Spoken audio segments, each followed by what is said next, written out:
Good morning. Good morning. Good morning, YouTube.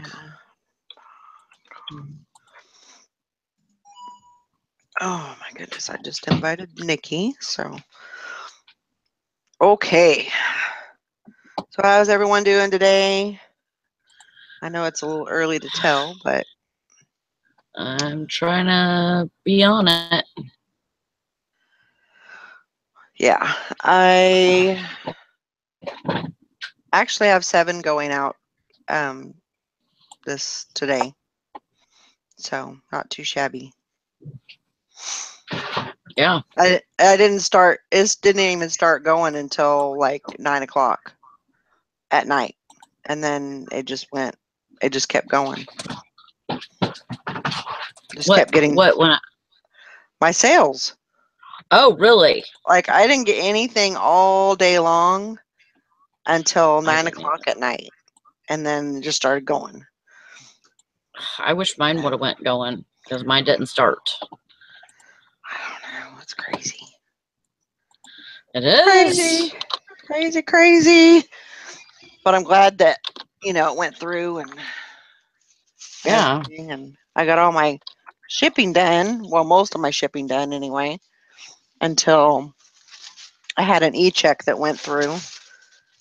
And so it said, oh, your e-checks went through. So here you go. We need to get you need to send the package. Oh, good. Okay. And it's one of the worst packages that I could send. What's that?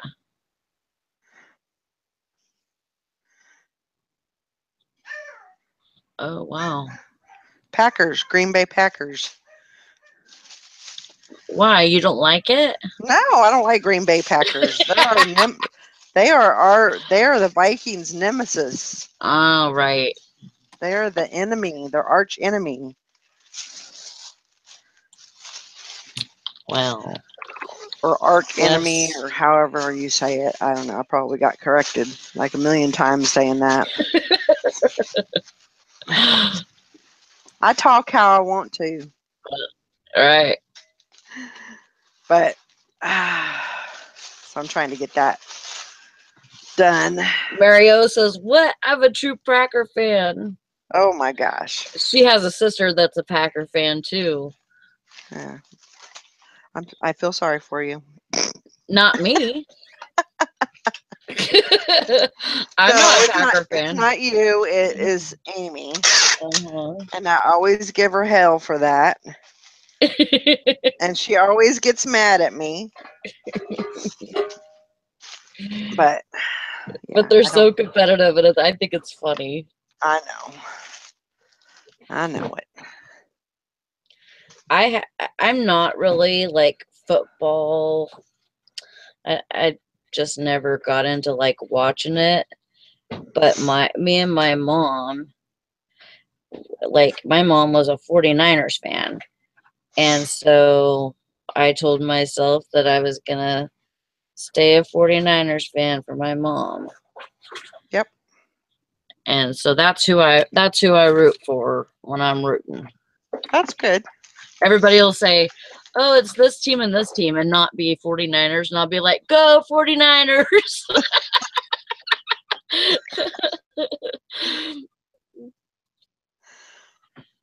No, and a lot of people will laugh, and they always laugh at me, but I never really was into football either, but I figured, I need a team so I can root for them. Well, I'm a woman, and so the most reasonable thing, I didn't know who did good and who, everybody's stats and all that. I didn't know anything like that. I just went by the color of the uniforms. My favorite color is purple, and that's why I chose the Vikings. Most people are like, nobody has a pink, right? Nobody has a pink. No. Because I would root for them. No pink. No pink. So that's what I do. And everybody's like, most of the time it's like men, they're like, what? But, I'm a woman and that seems reasonable to me. So that's all that matters to me. Yeah. So I'm a Vikings fan and have yet to go see um, a game. I'll make it there one day. Yeah. That's that's on my bucket list. Let's see here. I need to bring up. Morning, Tim. I haven't brought up the chat. You better get busy. I know it. It's episode 150 today. That's crazy. Woo! 150 shows. That's nuts. Yeah.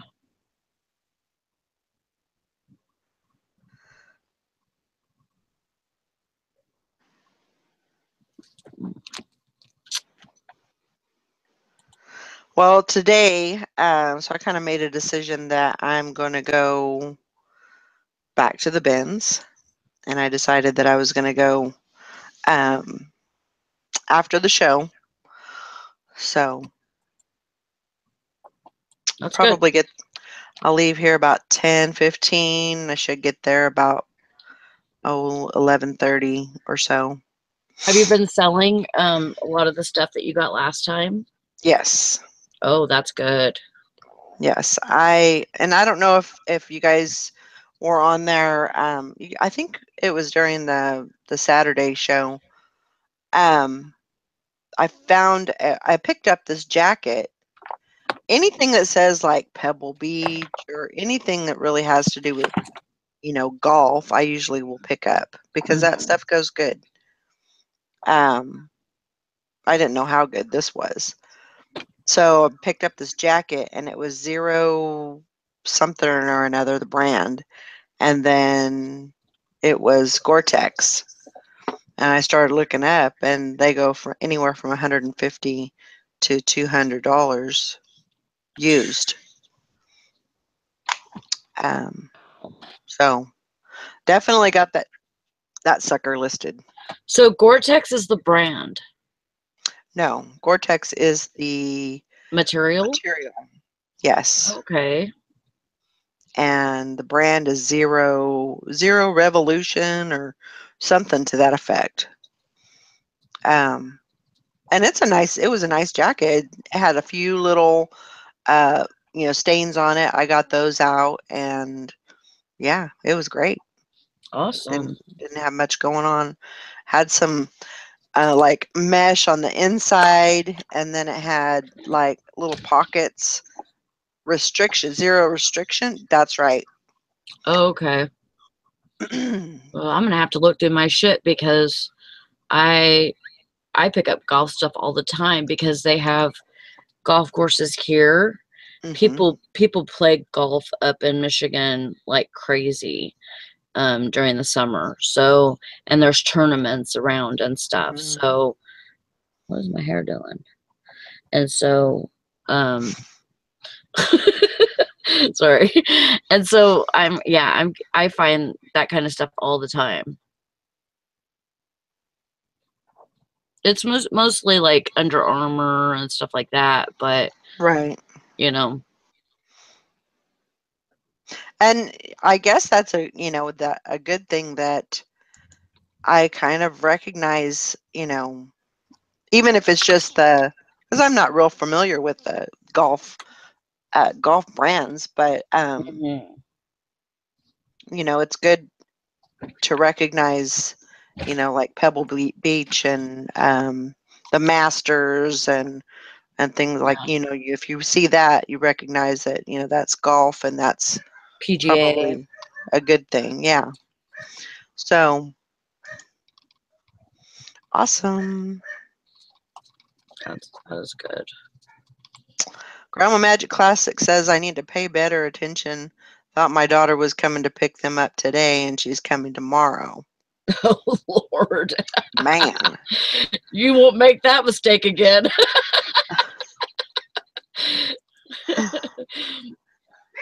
And then she said, and thought this weekend was a 200-mile yard sale, and it's the weekend of the 11th. Oh. Man. Well, at least it didn't pass you by. Yeah. Let's see. Hopefully, it's the weekend of the August 11th, not July 11th. I've totally done that. So, sometimes it's hard to keep track of all the little events that are going on. That's why I concentrate on my, I put stuff on my calendar. The other Jason said, Michigan has more public gold courses than any other state, and I don't know what that means. What's a gold course?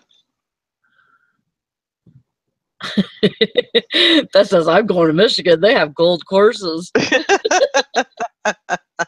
I'm thinking that means that it should be golf, but maybe I'm wrong. Oh, maybe. Golf. Okay. We got excited for no reason. Damn it. I'd go play all day long if they were gold. Grandma Magic Classic says, I'm so tired right now. These guys have kept me running. I'm too old for this. Yep, that's why you had your kids younger. I don't know how people do it when they're like 60, 70 years old and they have babies. But it's happened. Well, Tina's Aunt Rhonda, yeah, she actually had, she had the 3 kids, and then she had 2 more after that. Oh my gosh. And I did not know that. Yeah, she's probably, I would say she's probably 56. Wow. And they're older, so she was in her 40s when she had them. Wow. But still, that's pretty late. Yeah. Yeah, it is. Grandma Magic Classes says, yeah, if I had to raise kids now, I'd fake my own death. Get out of here. Don't blame you there. Don't blame you there. Not at all. Hank, I love you, but I love me more. That's what Todd said. Crazy Todd. So what'd you guys all think about the marathon? Was it good? I thought it was good. Was it bad? Racing Grandpa is hard enough. Yeah, I hear you there.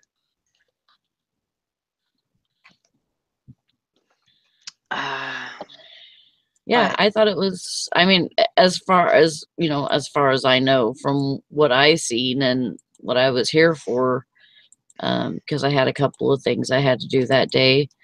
But, as far as I know, it went good and everybody was happy with it, Yeah.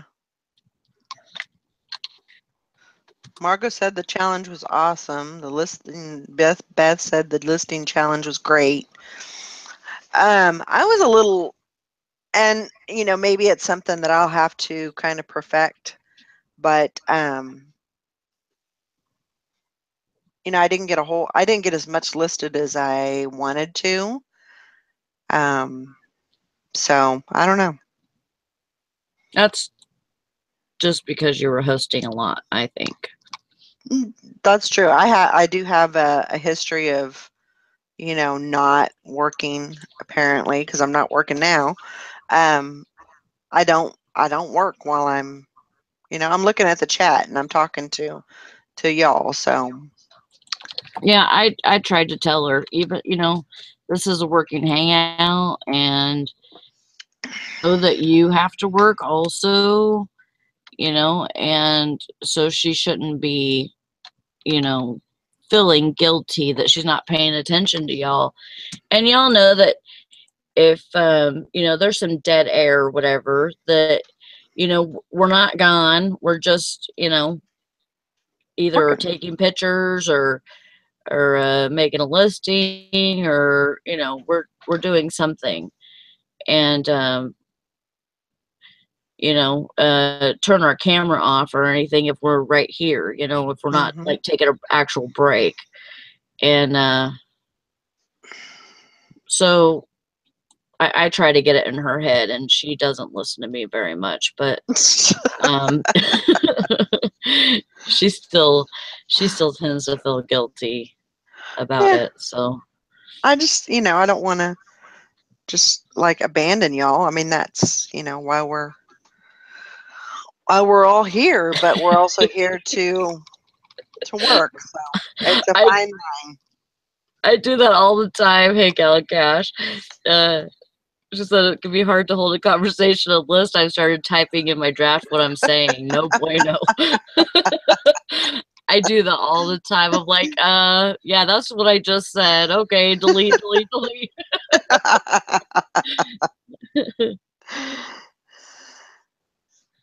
It's about working. No one should expect anyone to entertain us.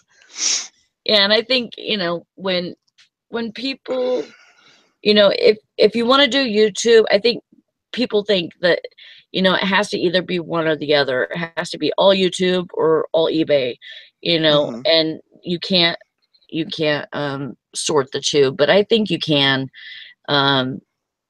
You know, I think you could do it, especially we call this a working hangout. Everybody knows that we work, you know.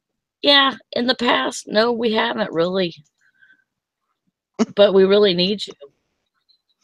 Yeah. You know, Yeah. we need you. Yeah, measurements are the worst. Yeah. Yeah, I do that all the time too. I'm like, what was that number? Because I completely lost it and I didn't type it in the thing. Oh my God. That's why for the longest time, I just wrote everything down first. But then I caught myself writing stuff down and not actually making a listing. And I'm like, no, you can't be doing that. So I'm making a bunch of listings, and then I'm just going to jot down what I made listings for real quick, because I like to see on paper what listings I made. Right. You know what? I added OfferUp today, and made my profile and stuff. Hey, get out of my stuff over there. My dog's on my couch.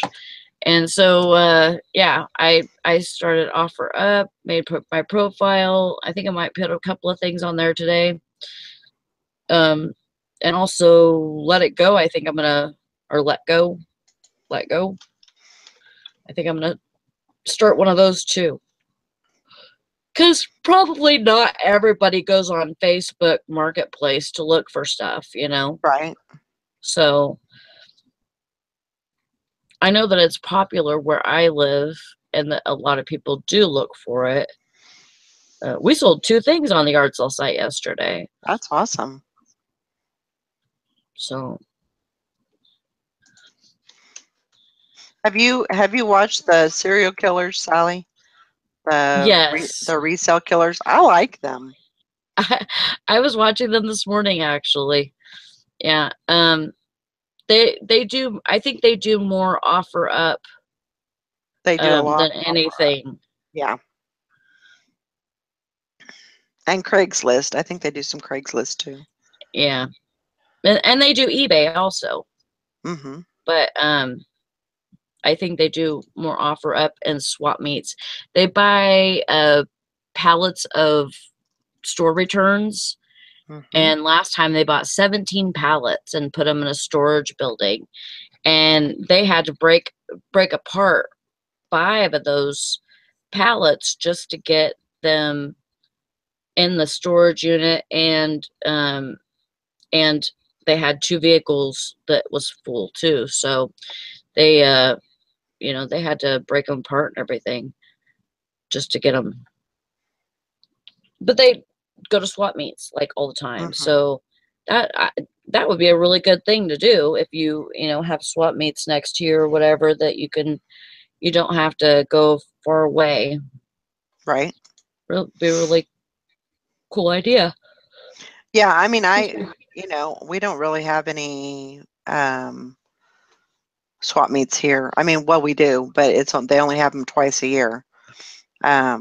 There's others around, but that's the closest one. So yeah.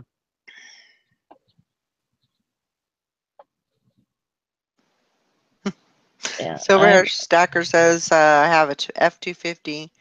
If I can't run them over, I can pull out my shotgun. Okay. True that. Are you talking about my list again? I don't know. Resell killers. Yeah. It's Steve and Steph. Steve and Steph, yeah.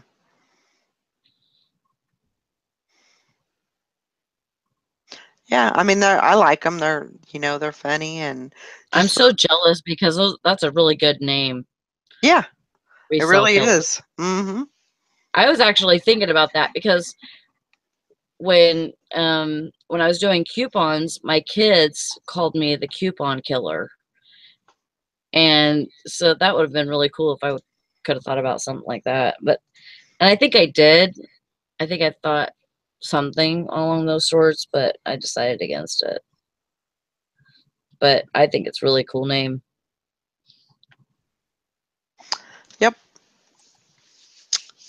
So like I said, I'm planning on going to the bins after the show today. I wasn't gonna go, and then I decided that I needed to go. I need to keep up a, you know, a constant, at least once a week, go there. And I probably won't. I'm gonna try to restrain myself and not buy so much. Do you still have from last time? You still have clothes from Yeah, I last time? mean, yeah, there's still stuff from last time, but um, there's also a lot of stuff that's been listed. Yeah. You know, and I've ran through that pretty good. But I still have stuff that is from the bins. What I'd like to do is, you know, just try and get into a, you know, buy 50 pounds and, you know, make that my weekly allotment that I buy. Yeah. That would be But good. we'll see. We'll see how things go. Um,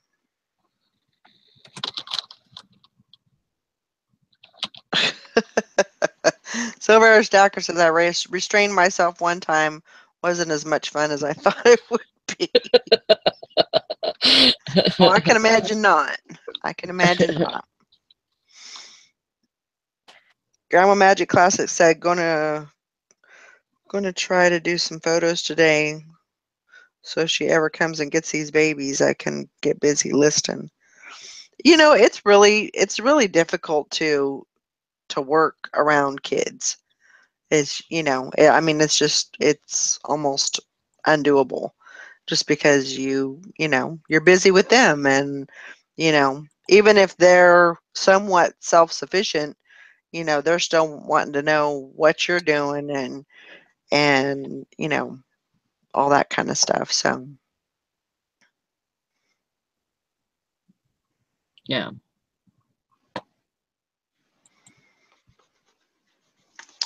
but so yeah, I I was really excited when the sales started coming in at 9 o'clock last Oh, night. So sure. that was great. I started getting really nervous. Like, you know, did they turn my store off, or, you know, what's going on here?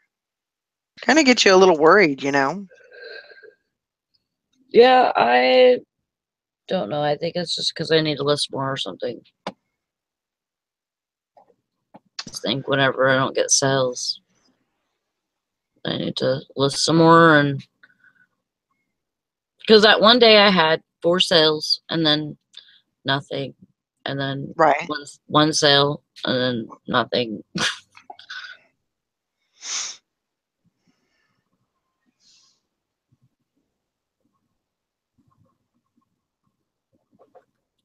I found a bunch of good clothes last night. A That's good. jacket. It's great. Couple of cameras. Stuff like that. Awesome. Really good haul. Yeah, I need to find those because I got that diving suit and I need to get that listed. Yeah. That's in the pile somewhere, so I need to find that and get it up. I don't have much going as far as that jacket's. I think I've got. I think there's one watcher on it, and then there's. What was it, like 15 views? But it's still early, and a lot of people are just gonna That driving jacket? that golf jacket. Yeah, not the drive. Golf one. I haven't even listed that one, the driving jacket. Oh, you haven't? No. Wow. I need to get that listed too. Yeah, you do. I need to get on it. Maybe I don't need to go to the bins. Oh, stop it. Maybe I should just stay home. Get some work done. But I worked. Well, I didn't work on my eBay yesterday until last night. I was mowing the lawn and weed eating and all that good stuff. So, but I did get 10 listings up last night, so that was good. Awesome. That's 4 days in a row that I've done listings. So I'm on a roll. That's great. I'm trying to keep it consistent. I think that's important. Yeah, it is. So, but that's what I'm doing. This month is going to be just trying to get as much done as I can. And I got a trip at the end of the month, so trying to get ready for that. All that good stuff. Jim Kincat said that he ran 99-cent auctions this weekend, sold a hat and a knife sharpener for 99 cents each. One hat for $3. Guess I'll be pulling those items off the shelf. Have room for better stuff. That's right. Sometimes you just have to, as Nikki would say, do shit. Get rid of it. If you can't get rid of it, if you can't sell it, then donate it and move on. And sometimes that's what you just have to do, is you just have to. I'm horrible about that because I'll just leave stuff up. I try not to. I just feel like I'm looking for, like, there's a buyer out there somewhere for that item, so I'll just leave it up. And I think that was one of the reasons why I went to the Anchor store, was I had so many of those items. Probably if I would have kind of cleaned it out a little bit more, I might not have had to gone to. But I mean, eventually I was going to have to go there anyway. So, right. 6 of one, half a dozen of the other. Mm-hmm. Silver Air Stacker says he sold a pair of sneakers for local pickup. They weigh about 30 pounds each. Yikes. I love it when shoes weigh that much. It's funny.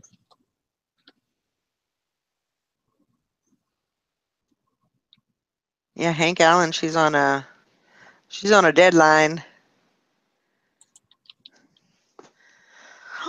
Goal is to have at least my office completely organized and ready before classes start again in August. So I've got about 3 weeks left to finish that.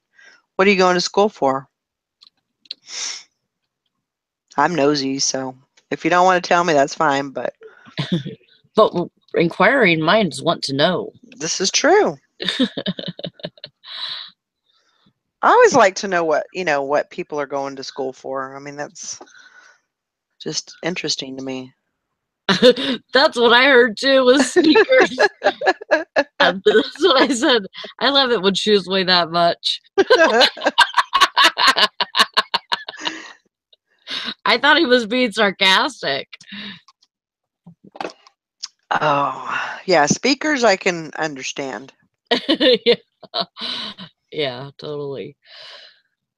Upper level finance classes have been wearing me down, so took the summer off.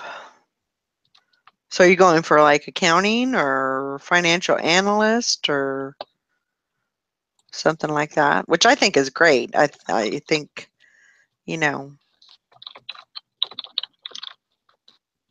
I think everybody needs a little bit of business college, just to kind of know where you're at and what you're doing. And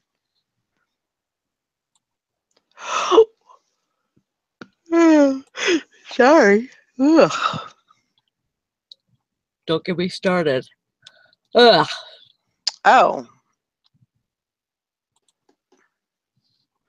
Declared general business for my BA and sociology minor.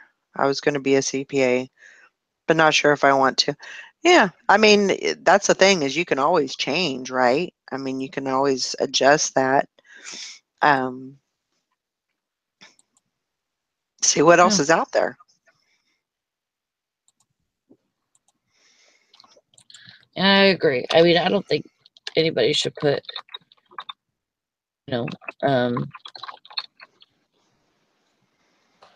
put a definite, I mean, I know you have to do that with a degree, but like, I think you should take a wide range of different classes and find out really what you want to do, Mm-hmm. And maybe you'll end up finding out that you don't really want to do anything besides eBay. Right. But then at least you'll have all that CPA experience, and you can even do your own taxes. You could be your own CPA.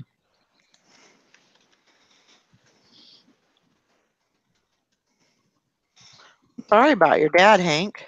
Yeah, that's sad.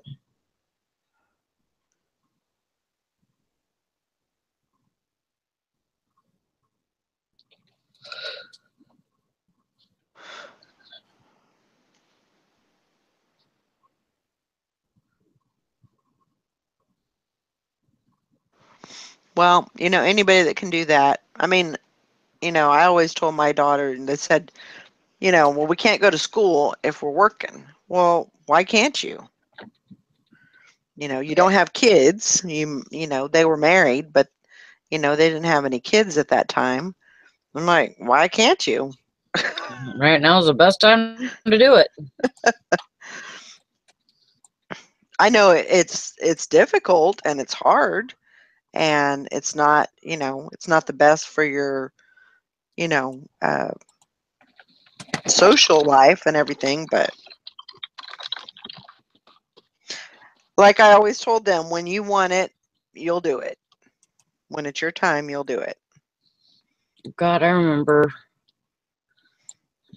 Gosh, I was just like, what, 23, 24, 25, something around there, and I was going to school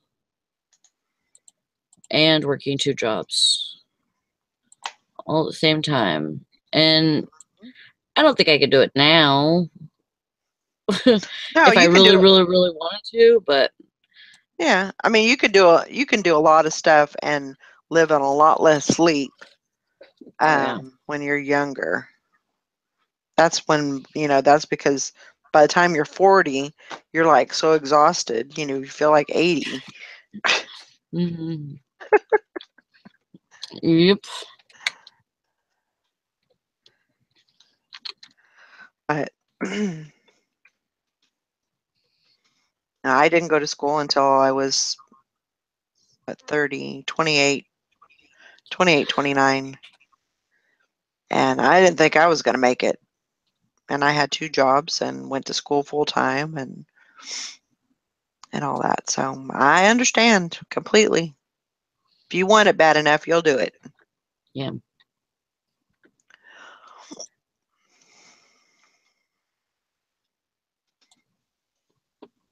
Yeah, and you might as well do it when you're young.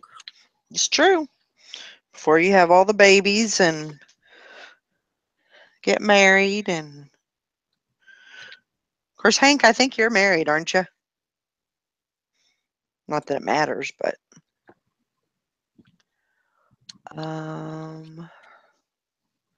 is this red or pink? I think it's pink. It does look Like a fuchsia? pink. Yeah. Okay. My eyes are playing tricks on me.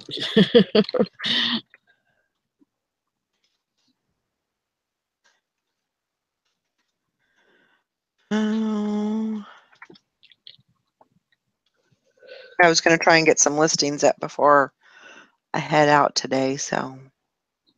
Yeah. It's a good idea.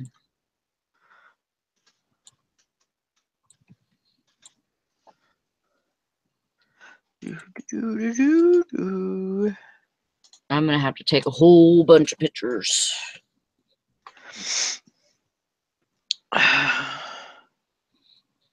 Because I have a lot of listings, but no pictures to go with them. Yeah. That's what kind of helped. It's a little less overwhelming for me because I try to do like 5 drafts, then 5 pictures, and then 5 Yeah. drafts, and then 5 pictures. I always And say that I'm going to way, do that, and it never happens. wow, I had to start doing it because I would draft and draft and draft and draft and never get anything listed. And I would rather draft a little bit, take pictures, and get it listed rather than not have anything up. Yeah. But button down. That's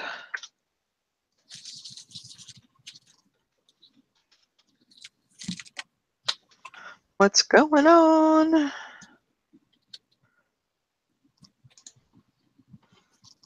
Yeah, this is the first time I've ever gotten an e-check, I think.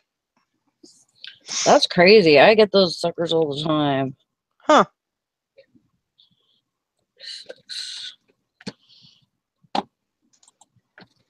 Weird.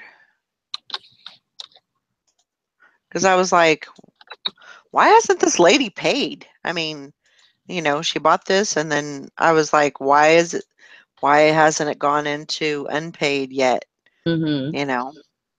And then I started looking, and it said that I had to go through PayPal for it to tell me that it had an e-check on it. Mm-hmm.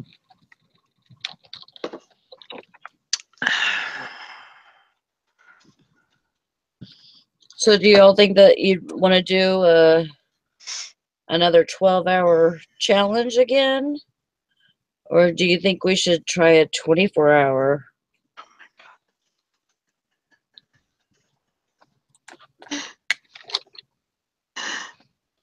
It could be interesting. I mean, Yeah, definitely. people are going to, they're going to need to go to sleep. They're going to need to do, other things and everything. But I don't know. I mean, basically the same thing that happened Saturday. You just do what you need to do and come back and we'll still be here. Todd says if I was in much better shape, I would be almost unfit. You're crazy. Indonesia.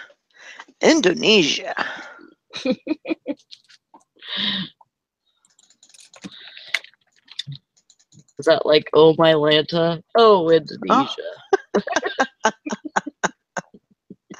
I guess it could be.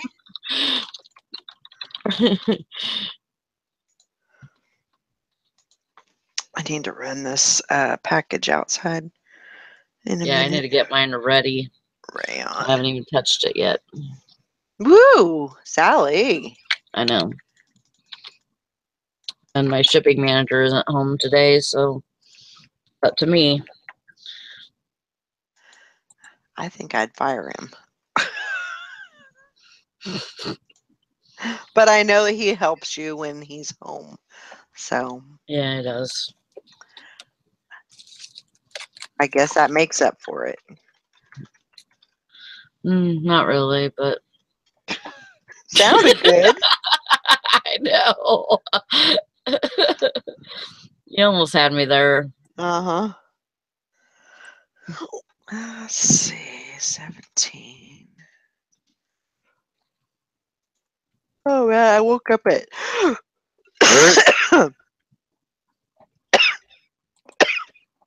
Don't die. I woke up at 2 this morning. I went to bed at midnight. Woke up at 2. Stayed up till 3:30.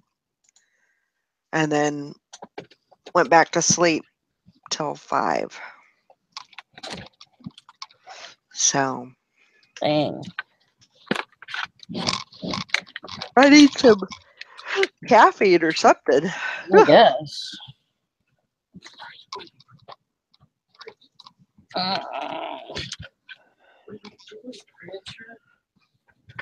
Bad boy. Robes are heavy.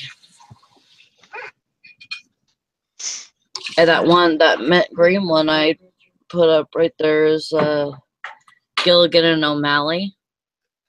Uh-huh. Which looks like it's gonna do all right. Good.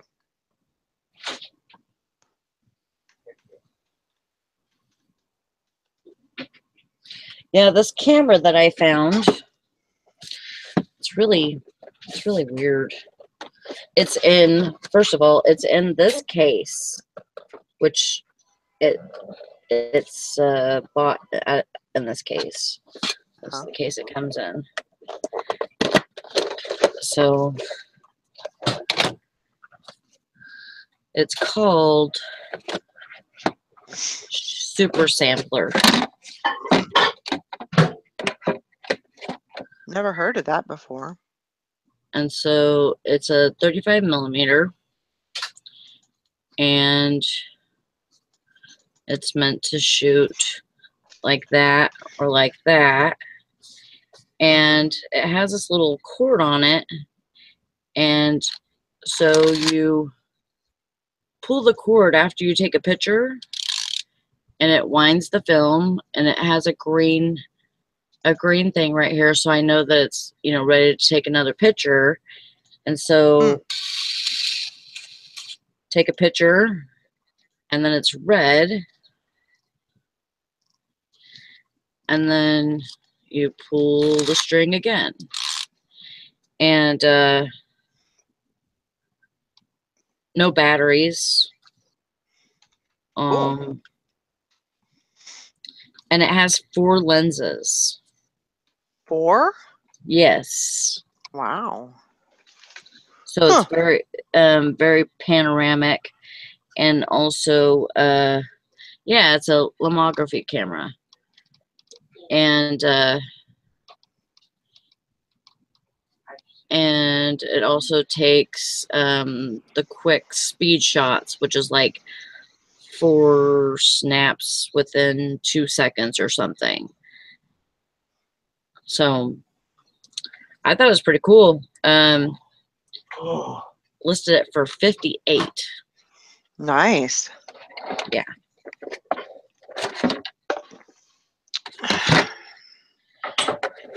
That's what I was saying too. Very nice. And I found a Canon.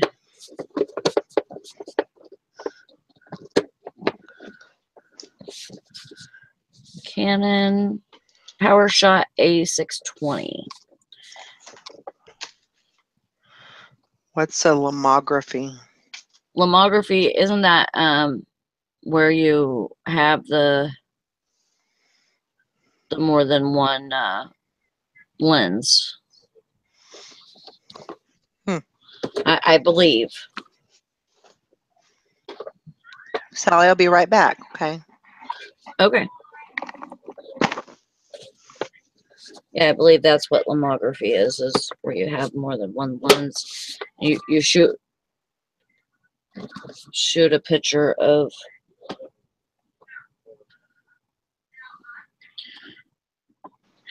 out of more than one lens at a time or something like that. Let me look it up. I'll give you the correct definition. I don't want to tell you something that's not right. Lomography.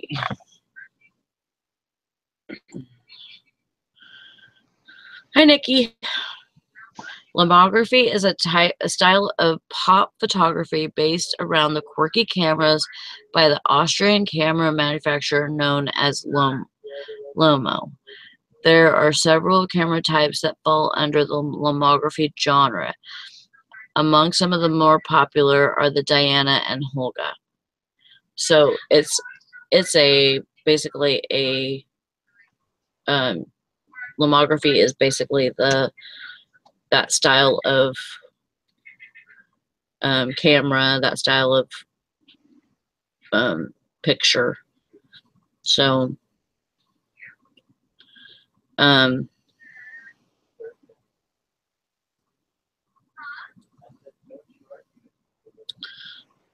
so yeah, I thought it was pretty cool.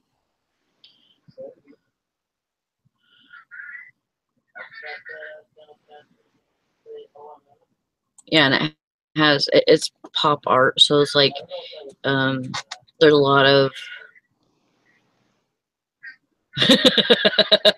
yeah, me too, Megan. I wasn't sure about that string thing. I'm like, oh man, thank God I had film in it still. So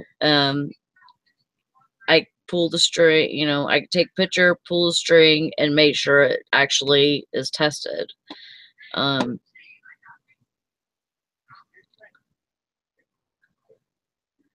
Yeah, and there's no flash, so you have to take the picture in well lit areas and stuff like that. No fancy editing, that's for sure. And like I said, it's got that speed button on it, so you click the speed button and it takes like 4 pictures within 2 seconds. So then, if you wanted to put a picture of your dog catching a ball, you can have him in 4 different frames, and as he goes to catch the ball or whatever, like a motion picture kind of cool stuff.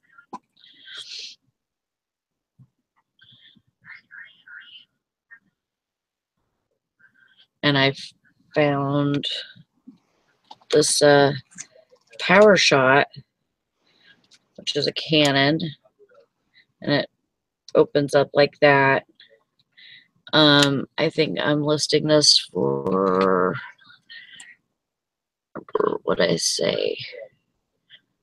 I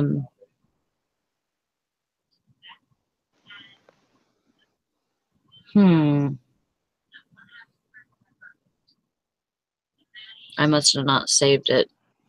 I think it was around 100 that I was going to list this for. I have to look again.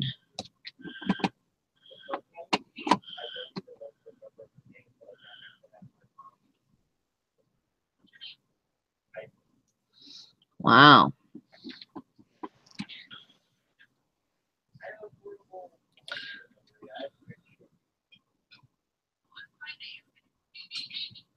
Yeah, Yeah, that's what it sounds like, is that there's a following for Lomo.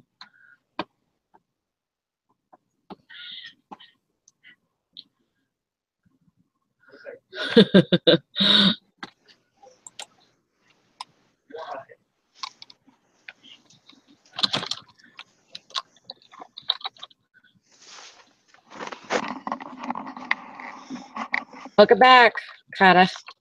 I'm back. Welcome back, Kata. Nikki, I invited you.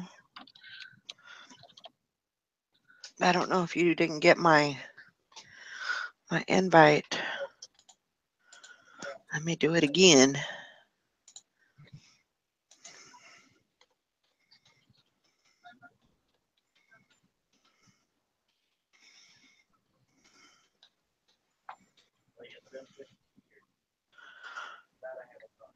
Okay, here's your invite.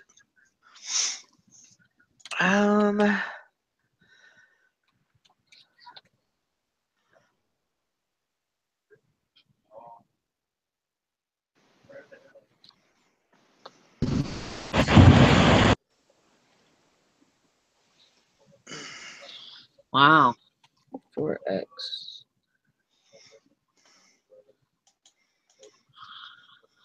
So this camera new, people are putting up for almost $600. Which one is that? The Canon? Yeah. Really?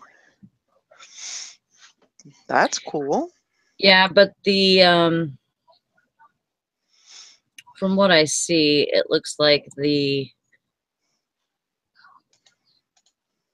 used ones go for much less, like between 40 and 80. Wow. They're pretty much all over the place, but it's trending at $39.99. Hmm.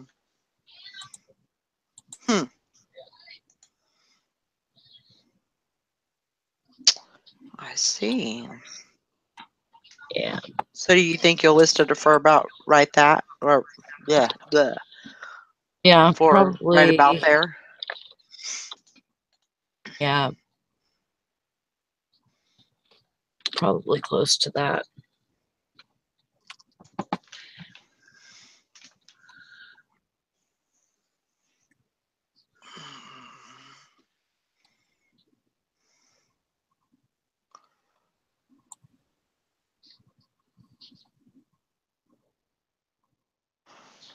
Hi guys.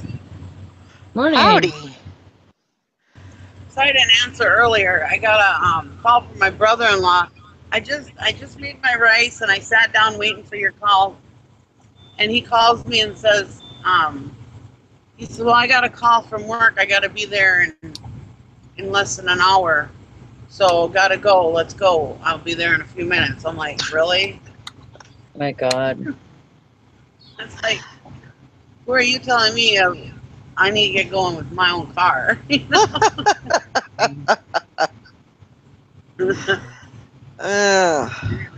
So yeah, that's what I've been doing. Sorry I didn't answer your call earlier. That's okay. I was trying to hurry up and get a shower in before he came over, because he took my car home last night. I said, "Well, make sure you don't go to town without me, you know."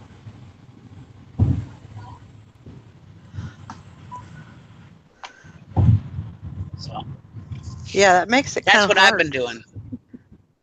when when you've got to be around. I mean, you don't really. If you weren't around, there'd be nothing you could do. But I guess in a sense, you kind of have to stick around because, Yeah. Well, when I go out of town or whatever, if I can, I leave my car with him. Otherwise, we just take the truck or vice versa. Yeah.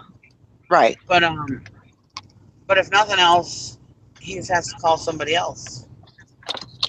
And it's usually my sister-in-law, his ex. Oh gosh. It pisses her off every time. Oh, I'm sure. Don't doubt it a bit. I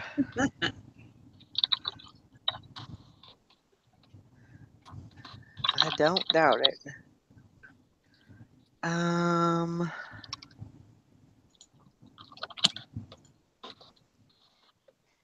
I sound okay? Yeah. Sounds Okay. good. Everybody sounds good. I think I sound okay. Oh, you sound great. That's good. No, I am gonna get the show. We'll end the show about 10, and then I'm gonna head out from there and go to the bins today.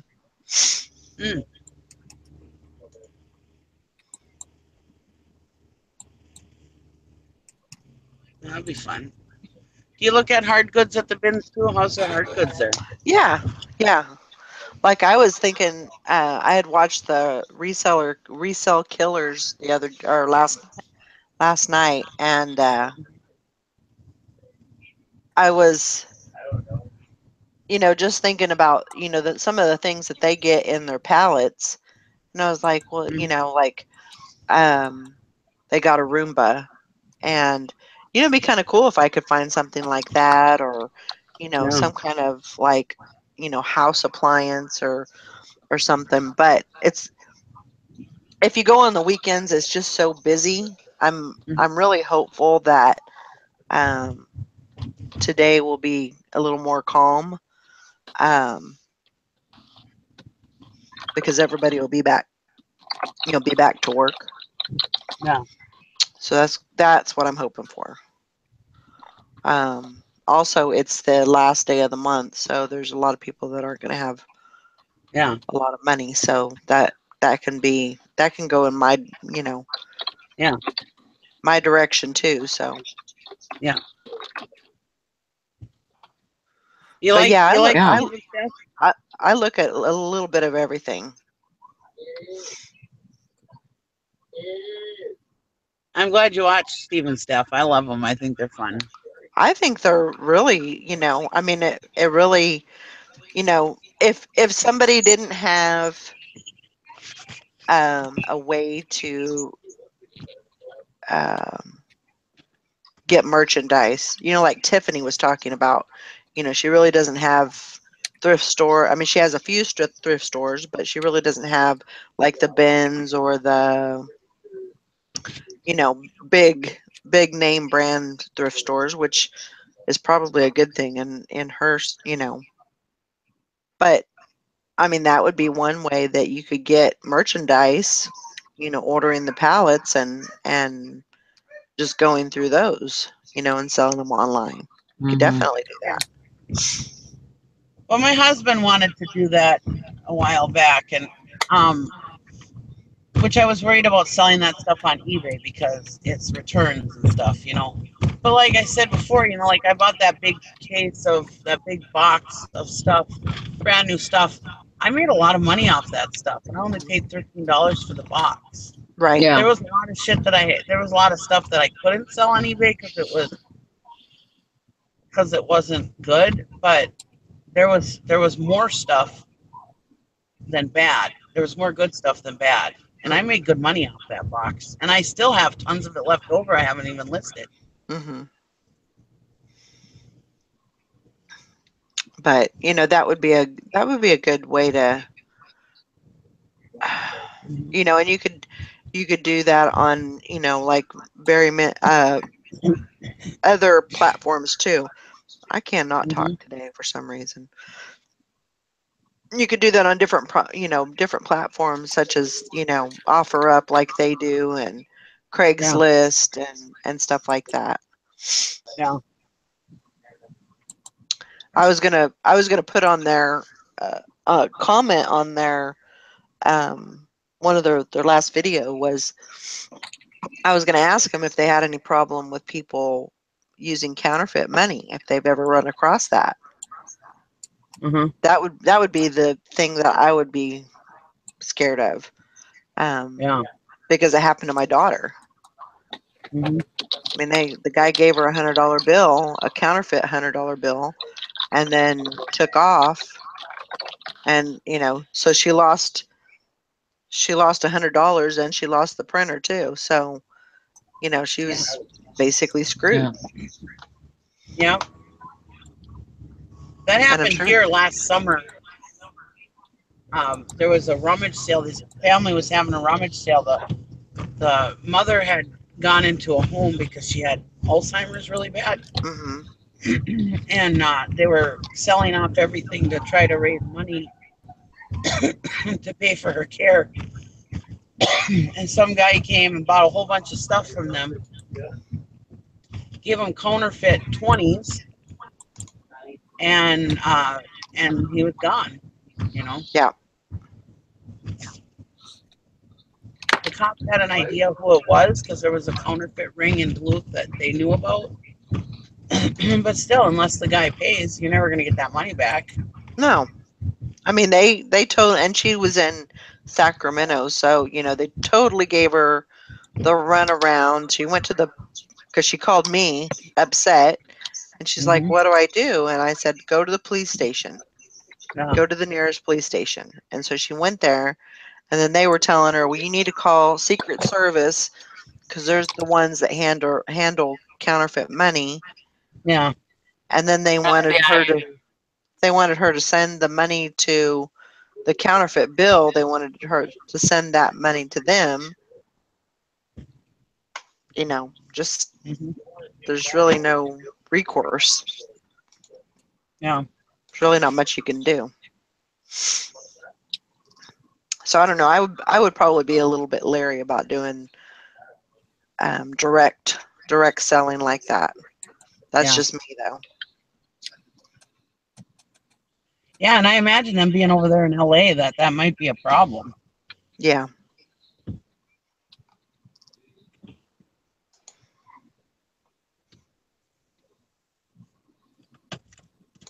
They haven't said anything about it yet, though, on any of their videos. No, I need to put that on one of their comment on. Well, I mean, I friended them on Facebook too, so Yeah.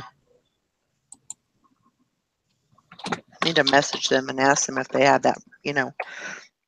And for a lot of people, it's you wouldn't even think about it because if it doesn't happen, then if it doesn't happen to you or somebody that close that then you really don't think about it.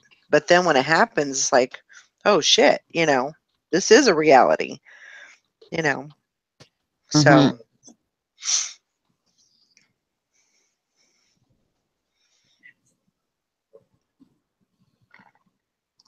I cannot see that. Did you see their dog? Isn't he cute, Jerry? Yes. Yeah. He's adorable. Little old man. He's cute. Yeah, they're nice people too. I've talked to them, well, just on their comments, but they're just so nice.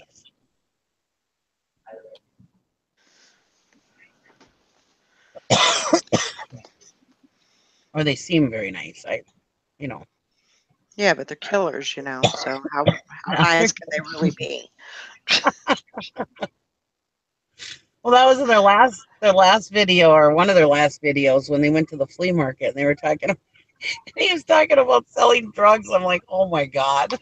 Oh, we're drug dealers. What? One of these days, somebody's gonna check them out. What does this say?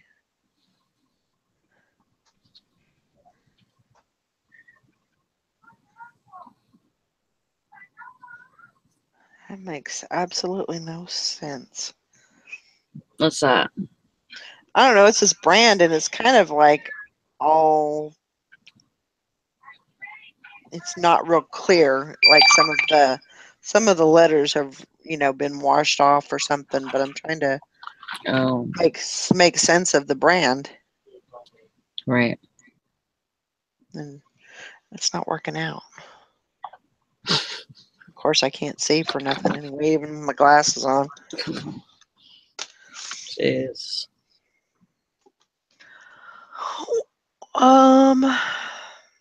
Would you call this fleece like?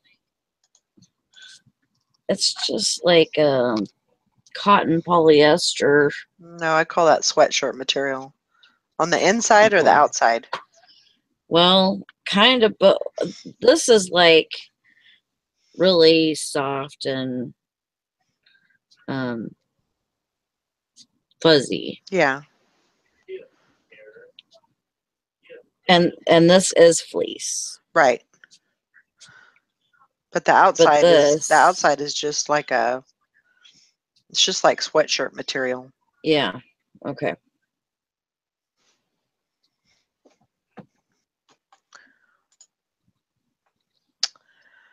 Oh, goodness, goodness, goodness. So yeah, we'll have to do one of those. Another one. I was telling Sally that we should do a drinking challenge. I'm sure we wouldn't get very much work done. No, we wouldn't.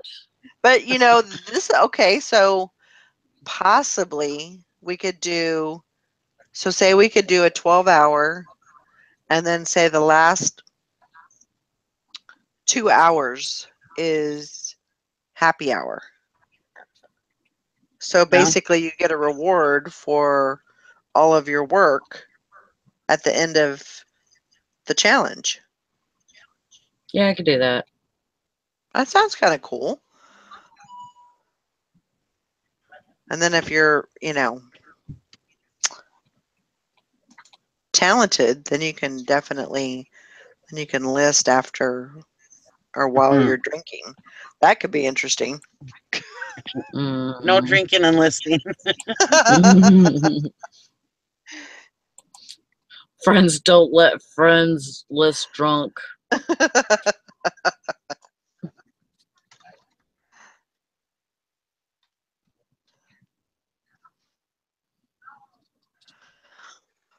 I'll be right back. Okay. Oh my God. You said why? Just a yawning person today. Probably from all that good sleep I got. Well.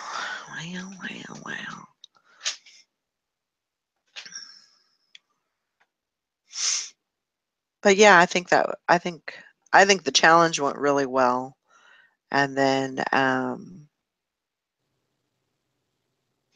like I said, I didn't get enough as much as I wanted done. But I need to try and fix that, so I'm not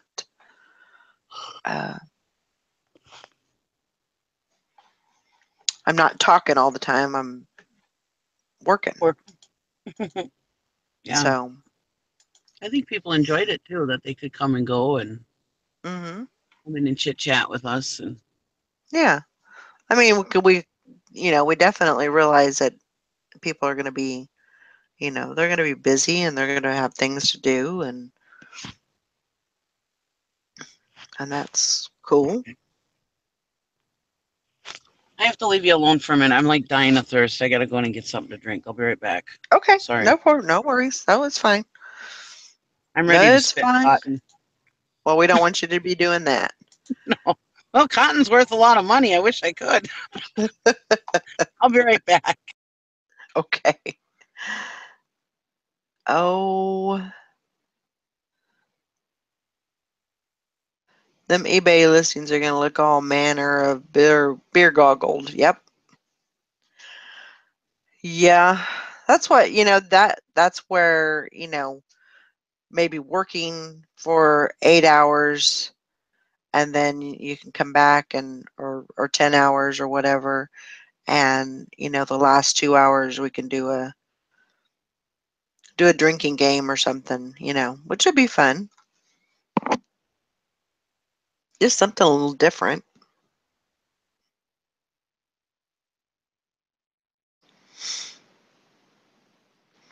Hank says, personally, I ain't getting in anybody's van, no matter what kind of candy or vintage collectibles they offer. True that.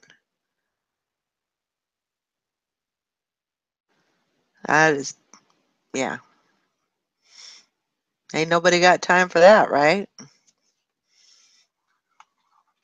Get in my van. Nope. See ya. I'll show them my gun. I'll show them my weapon. Maybe they back off then. I don't know. What kind of... Well, and that leads to something else too. I mean, some people might get in the back of their van just to maybe take a vacation or, get away. So you might be interested.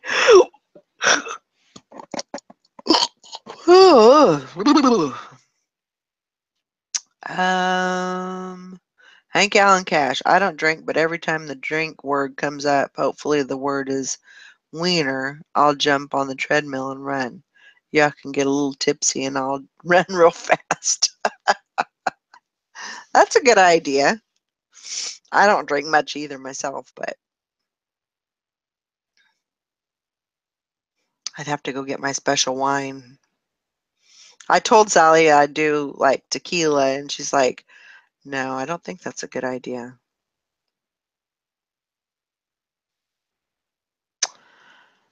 Why does Facebook constantly alert me about the people I liked least in high school? I don't know.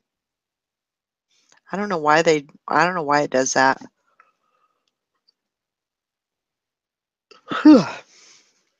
Makes no sense.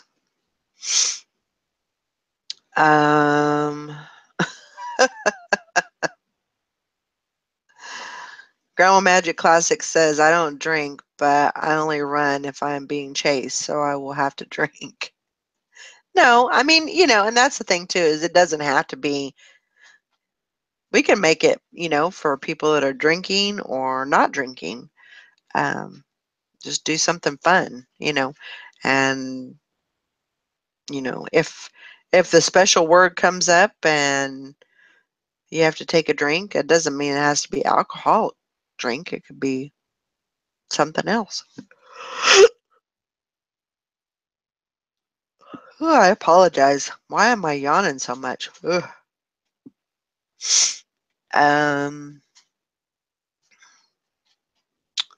But does the special wine come in a box? Actually, no, it doesn't. It is called, oh God, I haven't had it in so long that I think it's called Allegra.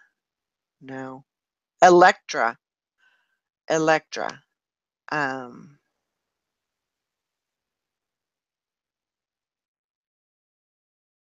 that's the word. That's what it's called, Electra wine, and it's a white Moscato, but it's the only one that I can drink. I'm back. Okay. The only thing I drink is Wicked. I love Wicked. What is that? It's if I had the truck, I could show you. It's in my cooler. It's Red's, Red's Apple Ale or whatever. Red's. Yeah. Well, they have this thing called Red's Wicked. And they have different flavors, blueberry and stuff. And, they're in smaller cans, but the alcohol volume is higher than like beer. And I really get toasted on that. I mean, it only takes a few. I'm like lit. Because I'm not a drinker. I drink maybe, I don't know, once or twice a year. So yeah, my tolerance isn't that high. Yeah, mine isn't either. It's surprising being a big woman that I can get drunk so fast. But that's the thing, is the better it is, the easier it is to get drunk because you drink more of it. It goes down just like water. It's just, yeah, I just chug them. They're so good. And they're, like alcohol will dehydrate you. I mean, they're almost like, God, they taste thirst quenching, They're just so good. They probably are dehydrating me, but they just taste so good. I can't even tell you. It's like drinking, just chugging ice cold water. Yeah, Wow. love it. Yeah, so I kind of stay away from it. My husband bought me some the other day, And I just drank one, and I was like, just mellow. Just, it was a, what did I ever tell you about that? Not this last 4th of July, but the year before. I was at the fireworks, and I was drinking that, and I got so drunk, and I was sitting there with my phone saying, "This is Poplar Picker live." And my dad is like, "Mommy, you're not live." And I'm like, "Yeah, I'm live. This is so cool. This is going to make a great video." And she's like, "But Mommy, your video's not going." I was like, "Oh." I was like, "Yeah, it is. I'm on Periscope." And she's like, "No, you're not." I'm like, Oh "Oh." my gosh. Yeah. That was pretty funny. And then she took videos of me drunk. Oh, wow. I bet that was interesting. She goes, "Maybe we should put this on Poplar Picker Live." I said, "No, we shouldn't." Hank Allen Cash says, only if only you had been live. Yeah, That would that have would been have been, yeah, it would have been just wonderful. I'd have been so embarrassed. Oh well, not very often I tie one on. So yeah. my dad was just laughing hysterically. My husband's like, "Nice way to be around your dad." My dad thought it was hilarious because I don't do it that often, you know. You know, when somebody's not drunk all the time, they only do it once in a while. It's pretty funny. Yeah. Because you let loose and you just kind of Yeah. let it flow, and I completely agree. And then we were driving. Because the thing is that in years past, they would like wait for the band to get done, and we'd party all night, you know. But I usually didn't drink. I always made sure everybody got home on, okay. Hmm. So the one year I drink, everybody wants to leave right away, and I'm like, what the hell? So, anyways, we're driving through the town that we were in, a small town, and the traffic's back to back, you know, and so we're stopped for quite a bit of time in one spot. Well, anyways, there were these people, they were having a fire, and I was yelling out the window, "Yeah, woo, yeah, party," whatever. And they're like, "Yeah, come on, let's party." And I told my husband, I said, "They want to party with me."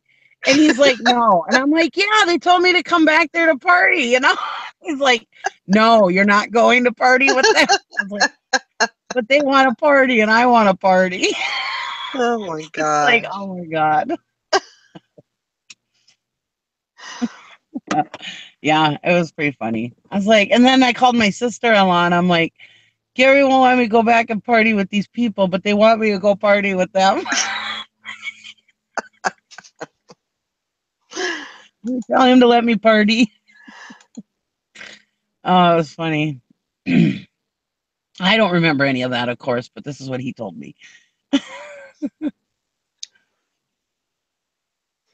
I understand. I still never got to go back and party with those people, though. It's probably a good thing. You might not have been able to get up the next morning. You were probably already a little hungover anyway, weren't you? Yeah, not terrible, no. Not too bad. I don't usually get hangovers. Well, that's good. Yeah.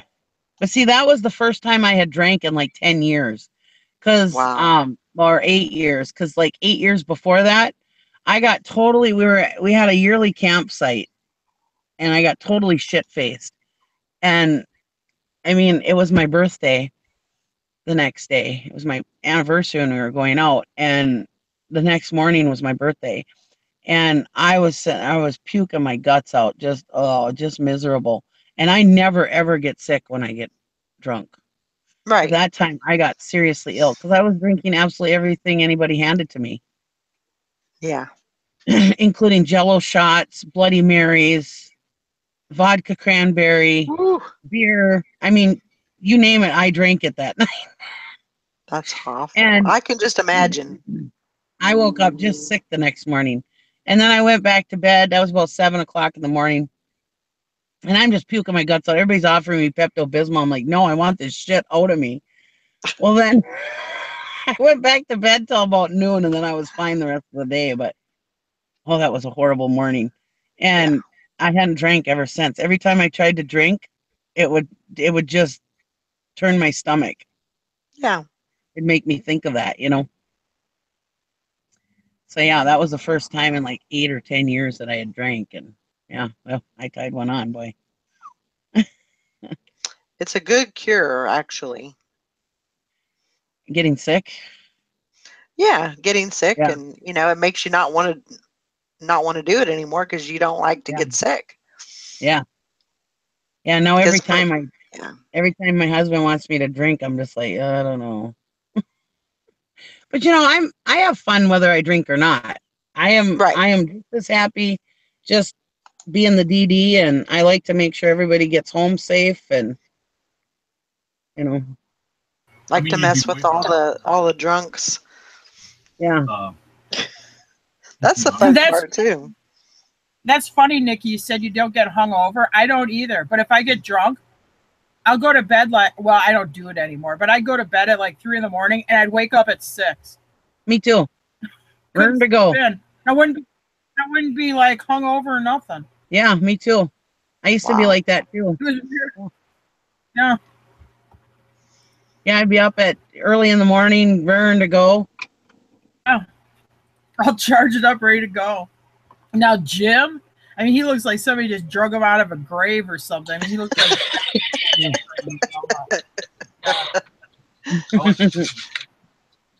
I don't know. I used to get pretty drunk too, so I don't think that was too much behind you. Hey, I'm halfway anything. I'm all in. Anyway. I'm sitting here at my storage shed, or by my storage shed, and this side of the shed is like totally shaded. Why can't my shed be on this side? Completely shady over here. Why am I looking at cars?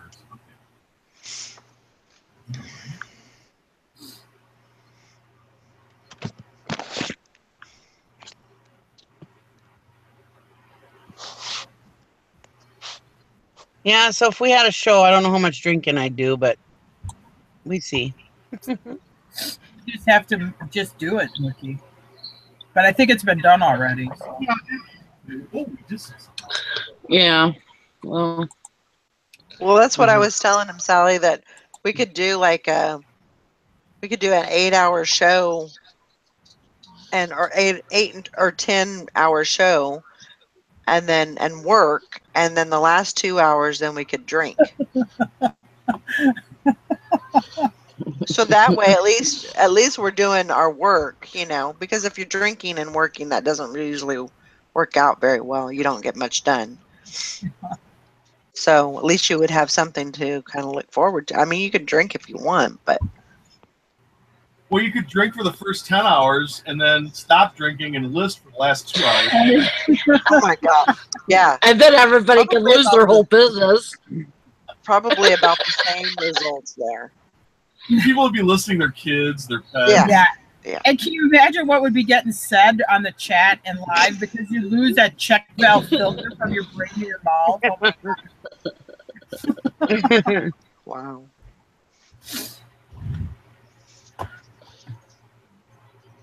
We'll have to figure something out. Earlier, did you see Hank Allen Cash said, let me see where it is. I don't drink, but every time the drink word comes up, hopefully the word is wiener. I go on the treadmill and run.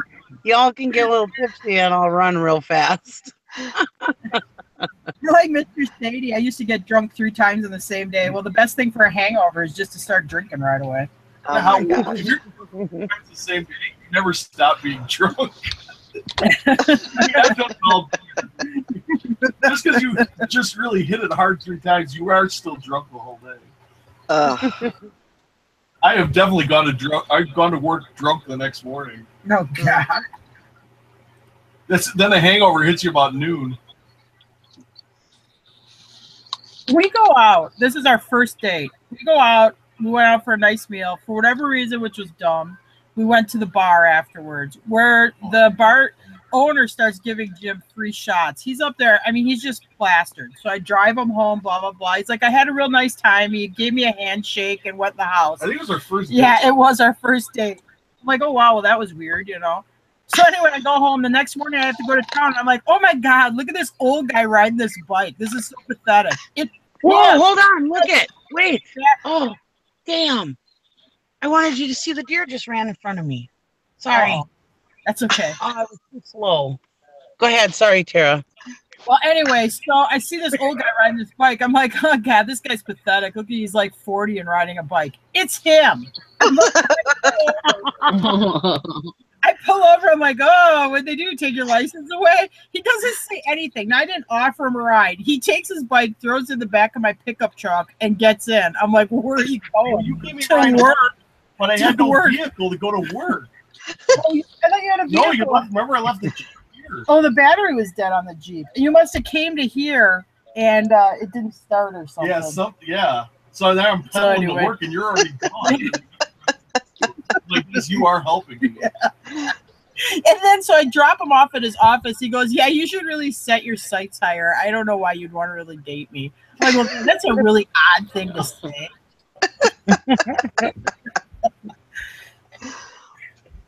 You didn't take the warning, huh? Apparently not. Maybe I should. Sorry to have interrupted you. There was a deer that like ran right in front of my car. It was so cool. I was like, oh my God, they would love to see this. Well, I missed it. I was too slow. Good one, Nikki. You should be faster. Sorry. I know it would have been so worth interrupting you for, and then I failed. Sorry, Tara. That's a good job. I know. I'm a pain in the ass sometimes. Did you get your hair cut? Me? Yeah. Yeah. Yeah, I cut it. Looks good. It's wet right now. I took a shower earlier and it's still wet. My hair is just stringy and thin. It never does anything.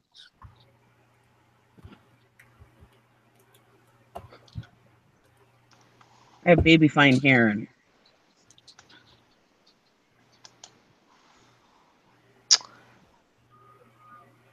the other Jason said you played her like a fiddle, Jim.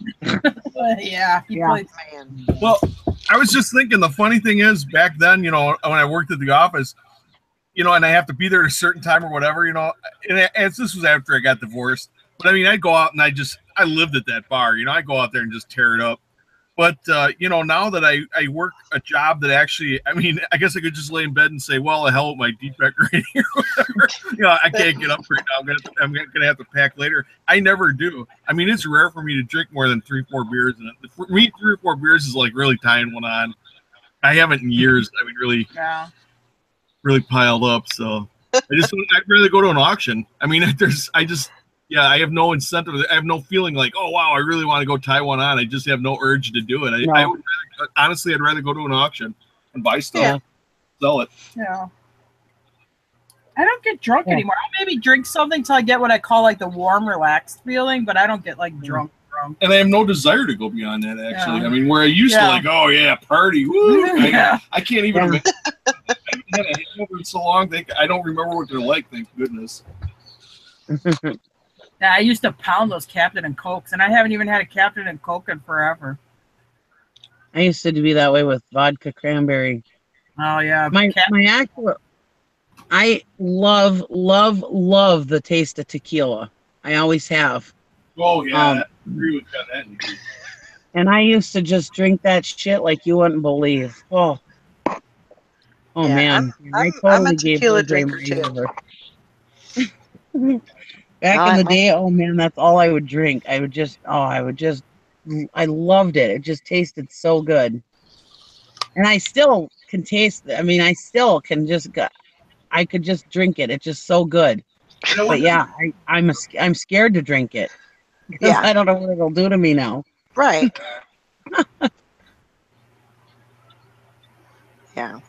I'm the same way. I don't really, you know, have that desire to get drunk just because I know what the after effects are going to be, and I don't want to do that.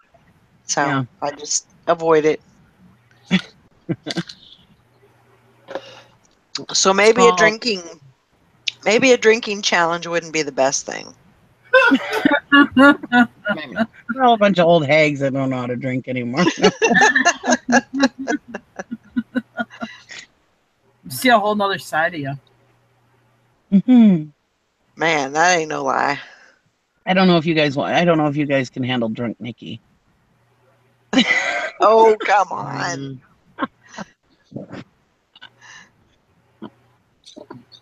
I'm pretty sure we got this. I'm just saying, you've been warned. I handle drunks all the time. I don't think I'm much different drunk than I am sober. Okay, yeah, everybody thinks that. I drive better too. I'm so smart and I have such good humor and wit. Why don't these other people see it? I know.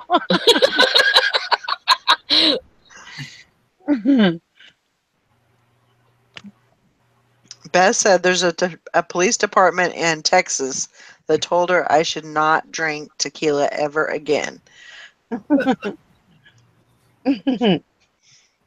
I hear ya.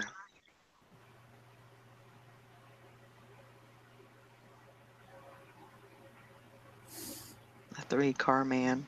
The 3-can man. 3-can man. Gotcha. Nikki gave me a heart attack. Why did I give silver hair? Oh, from the deer. Your thing. Megan Carl, the sound of a cha-ching in the morning. Ain't nothing better, huh? Send them my way. Hank Allen Cash says, Nikki, I feel you. The internet probably ain't ready for all that.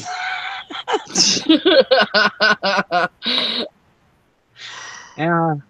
Oh, Lord.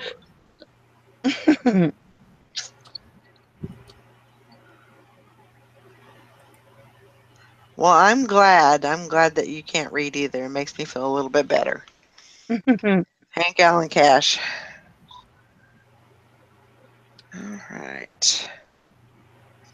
I'm going to be right back. I'm going to go and plug this phone in so it'll be charged for when I go. Yeah.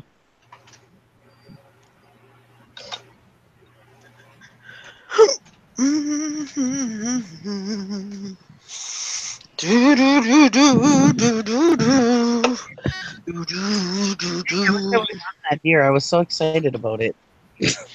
Still bummed about that.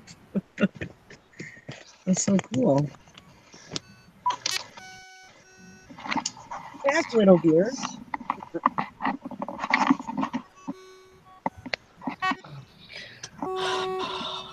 Yeah, my brother-in-law got me going so fast this morning I had to eat my rice on the go. Oh boy. Jim was already up this morning and won a bunch of computers at our online auction, for our government auction. He was up. He had I think he got them done at 8. They closed. They all ended simultaneously at 8. So like 5 to 7, 5 to 7 to 8, I was just bidding like crazy. Oh. Did you get them? Yeah, all of them. Nice.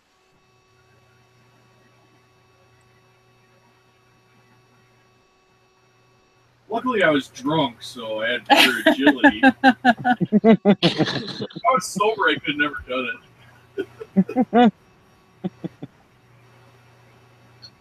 Yeah, I bought some more of these networking switches that we've been selling, but these aren't quite as expensive as the other ones we've sold. And then some regular desktop computers,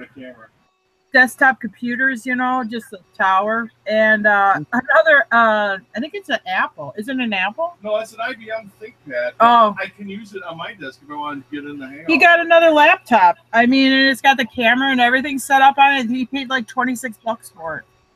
Nice. Awesome. I think it's IBM like ThinkPad or something like that. I'm sure they paid out the wazoo for it.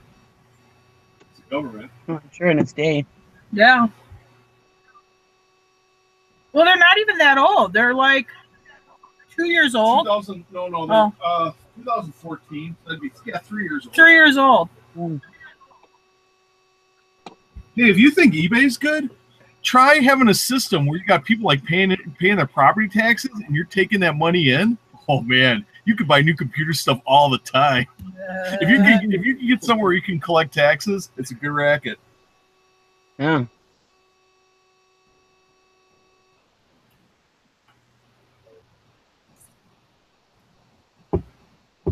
Like the switches too. I mean, they're paying a lot for these switches. They're crazy money. So these switches are like $2,500 new. You're replacing them after 3 years. For what? I mean, really? But anyway, It's just because they can, because they got money coming in, whether they do something, whether they produce or not, they still got a steady flow of money coming in.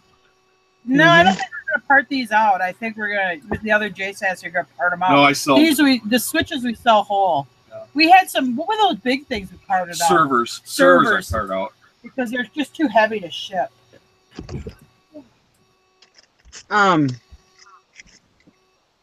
You wouldn't believe. I mean, the school auctions that I go to, especially that one a few years ago when I got all that stuff.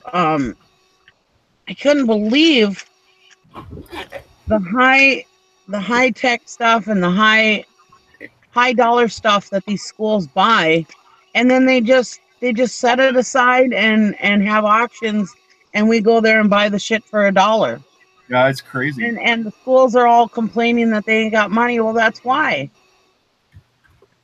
I was in the courthouse. This is when I was selling real estate, and I was in there doing. You used to pull these books that were called the gray books, and they would have property drawings and show who lived there. Like if you wanted to target a certain neighborhood to send out mailings. Yeah. So I'm in there collecting this information. I can hear the Register of Deeds talking to our employees, and she goes, "Yeah, they tried to give me the $10,000 computer, but I hung in there and I got the $14,000 computer."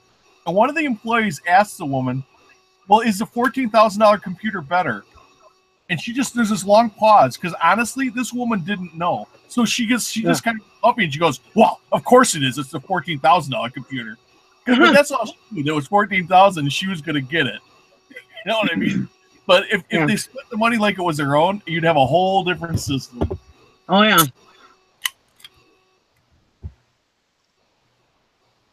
That's why. But of course, some of those things, some of those places, they have to spend down that money every year, though.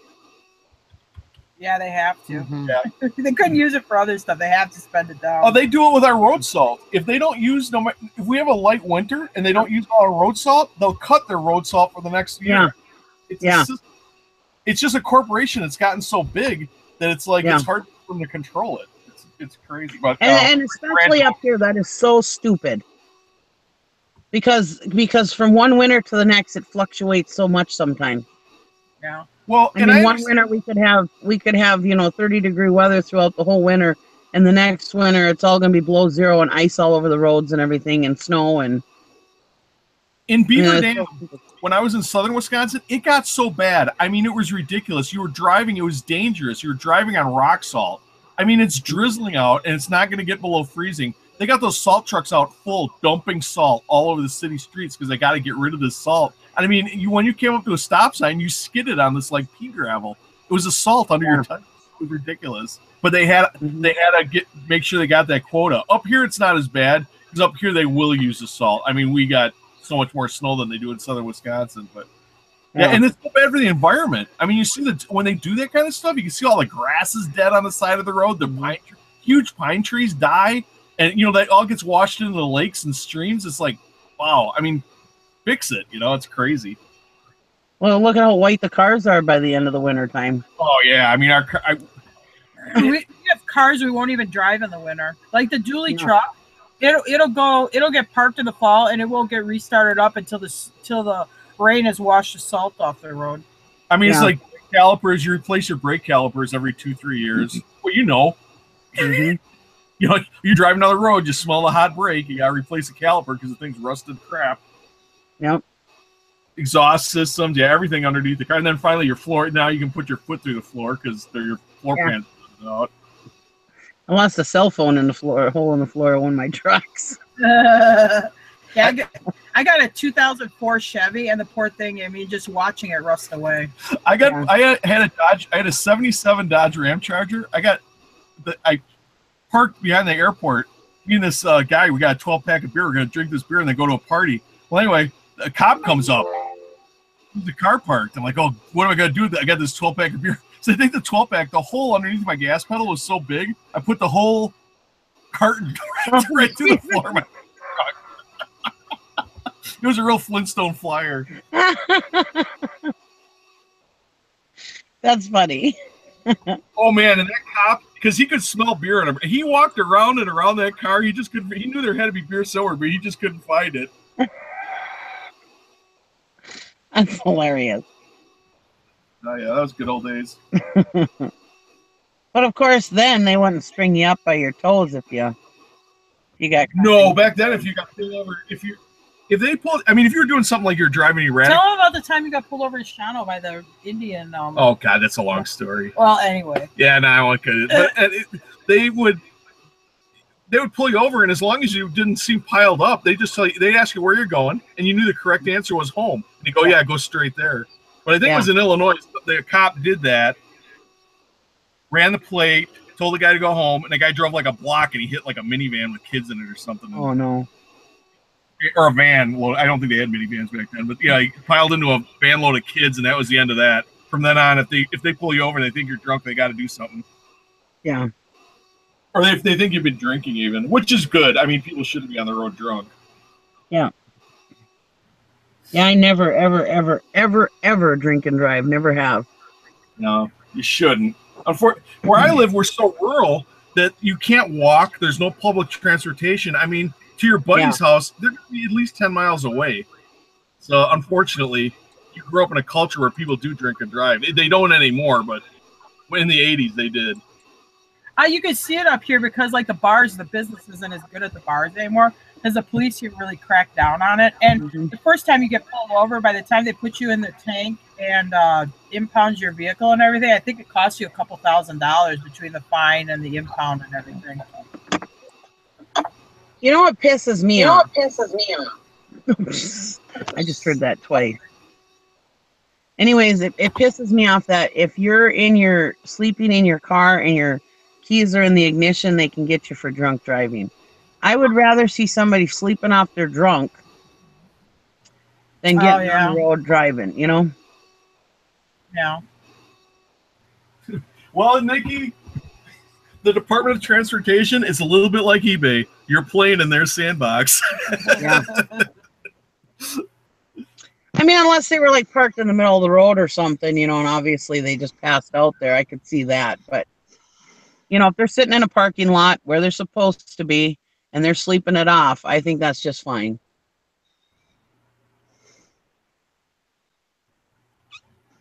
If I'm tired, I'll sleep. I fell asleep driving once with that same Ram Charger. Almost piled. Well, I did pile it up pretty good, but I didn't get killed. But I mean, that if I'm dozing or feel like I'm getting that, you know, like that walleye, like Tar called it, like stone faced. You know, you start like there's gaps. Like, where did I just go? You know, or where was I? You know, so you know you're dozing off, or something. I will pull over and go to sleep. Yeah. Yeah, if you like take a 20-minute nap, you just feel better and you can keep driving. I think being tired is almost worse than being drunk because I think drunks are careful because they're worried about getting pulled over. But a tired person will think they can push it just a little bit farther, and that's when they wind up drifting off into the other lane of traffic. Mm-hmm. Of course, then there's those ones we used to pull out of the car at 2 o'clock in the morning. They were usually they wouldn't matter if they were awake or sleeping. They would drive about the same. You know, I often do that if I'm tired and I just can't make it home because it's a long stretch from town to home, you know. I'll pull over and go to sleep. What pisses me off is people will call you into the police and the police will come banging on your window and say, "What are you sleeping in your car for? You living in your car?" No, I'm taking a nap. I was tired. I'm taking a nap. Sorry, I didn't want to drive, you know. Well, you can't be sleeping in your car. Stuff, so they think you're living in the car. Yeah. I know. I would tell them, I'm living in the car. Give me a voucher for a motel room. Thanks. I'd like a hot tub. I have a sore back. Yeah, it's like, no, I'm tired. I needed to take a nap so I could make it all the way home. Sorry, I'm sleepy. Yeah. You know, But they and honestly, what's the difference between me sleeping in my car and somebody sleeping in a camper? Okay, so they have a bed, but it's still a motor vehicle. Yeah. You know what I mean? I don't know. Not that I've ever lived in a vehicle, but other than a semi. Hey, Nikki, we went down to Florida, the family, and we flew down. We got a rental car, and I forgot where we were going, like to the Keys or something. We're going away from Orlando. So we're in this Chrysler rent-a-car. It was supposed to be a 5-passenger car, but it was tight, and we had 5 people in the car. We get into whatever town we're going to too late, and he can't get a motel room. So he's like, well, what the hell? We'll just stop. We'll pull in this. It was like a Kmart parking lot. This is before Walmart. We pull into this big box retail parking lot. He's like, okay, kids, we're just going to have to sleep in the car. We're like, okay, whatever. So we all start dozing. Well, its windows are all steamed up. About 5 o'clock in the morning, 4:30, cruiser rolls up. Oh, man's like, what, wakes up, rolls down the window. The cop says, yeah. Are you sleeping in there? He looks at my dad, looks around, he goes, oh, is the store open? The cop says, well, no. He goes, oh, okay, then we'll just keep waiting. Thanks. He got like turned around, went back to his car and drove away.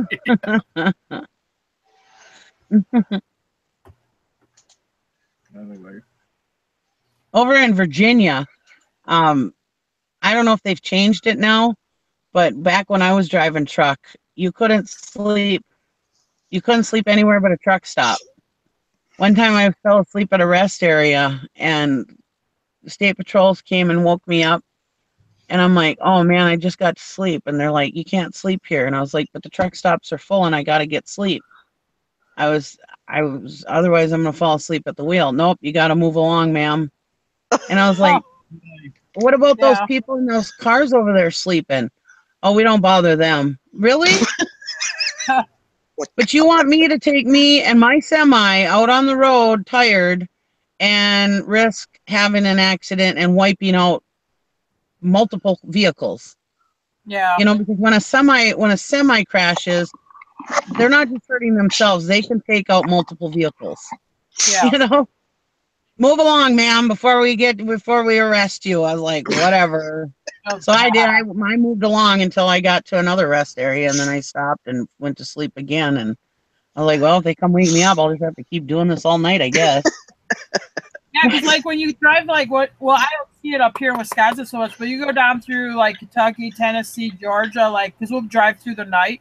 All like those rest areas and that, you'll be just full of semis sleeping there. They'll be parked up so much they'll be parked on the on and off ramp going in and out of the rest area. Yep. And you'll see truckers in and out of a lane. Mm-hmm. I mean, you're like 3 o'clock, 4 o'clock in the morning. You know, you're passing them. I can see the guy's drifting. You know, he's tired. Or she, whoever's driving that truck you can tell they're tired by the way they're driving. That's scary. Yep. I remember one night I was driving along and I saw this semi weaving back and forth, and I called him on the CB, and he's like, I'm just trying to get in a few more hours of drive time, and oh, man. I said, well, let's just chit chat for a while, maybe it'll help, you know. I said, I'm getting kind of dozy myself, and so we chatted, and we ended up getting another 100 miles in that night. That was pretty sweet. Wow. Yeah. Well, that was nice of you. Yeah. I mean, who knows what would have happened to him if, you know. Yeah. Well, yeah, and he was pulling doubles, so I mean, yeah, you don't. It's easy to flip over with those. Yep. If you're swerving all over. Yay. Yeah.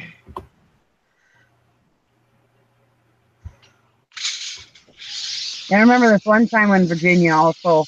I was sleeping on an off ramp or an on ramp, and all of a sudden somebody came on the CB. Hey, everybody on da da da da da! You better get moving. Here comes they're pulling they're banging on windows. So I got up and off I went, and then as soon as they were past the next exit, then I pulled off, and that's where I slept because they were already on there moving along, you know. Yeah, in Virginia they couldn't sleep anywhere. You would think that they would be a little more sympathetic. Most I states mean, are, but Virginia Yeah, wasn't. I mean, yeah, you've got a bed in your truck, but you can't sleep in it while you're driving. Yeah. Well, that's the thing. I mean, most people, I would rather see a semi parked alongside the road sleeping than being on the road driving tired. I mean, that's almost as bad as driving drunk. Right. Exactly. And like I said, a semi that jackknifed or something like that, that could wipe out multiple vehicles.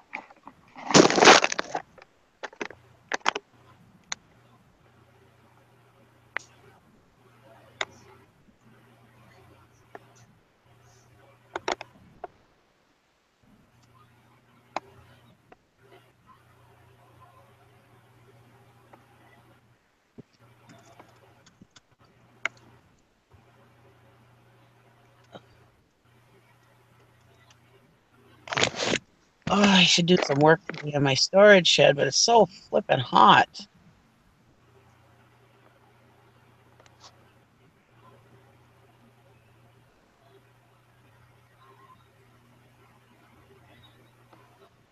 Oh, that was funny, Mr. Sadie. Nikki might be drinking already. No one saw the deer but her. I know, I was so excited to show you guys, but I wasn't fast enough.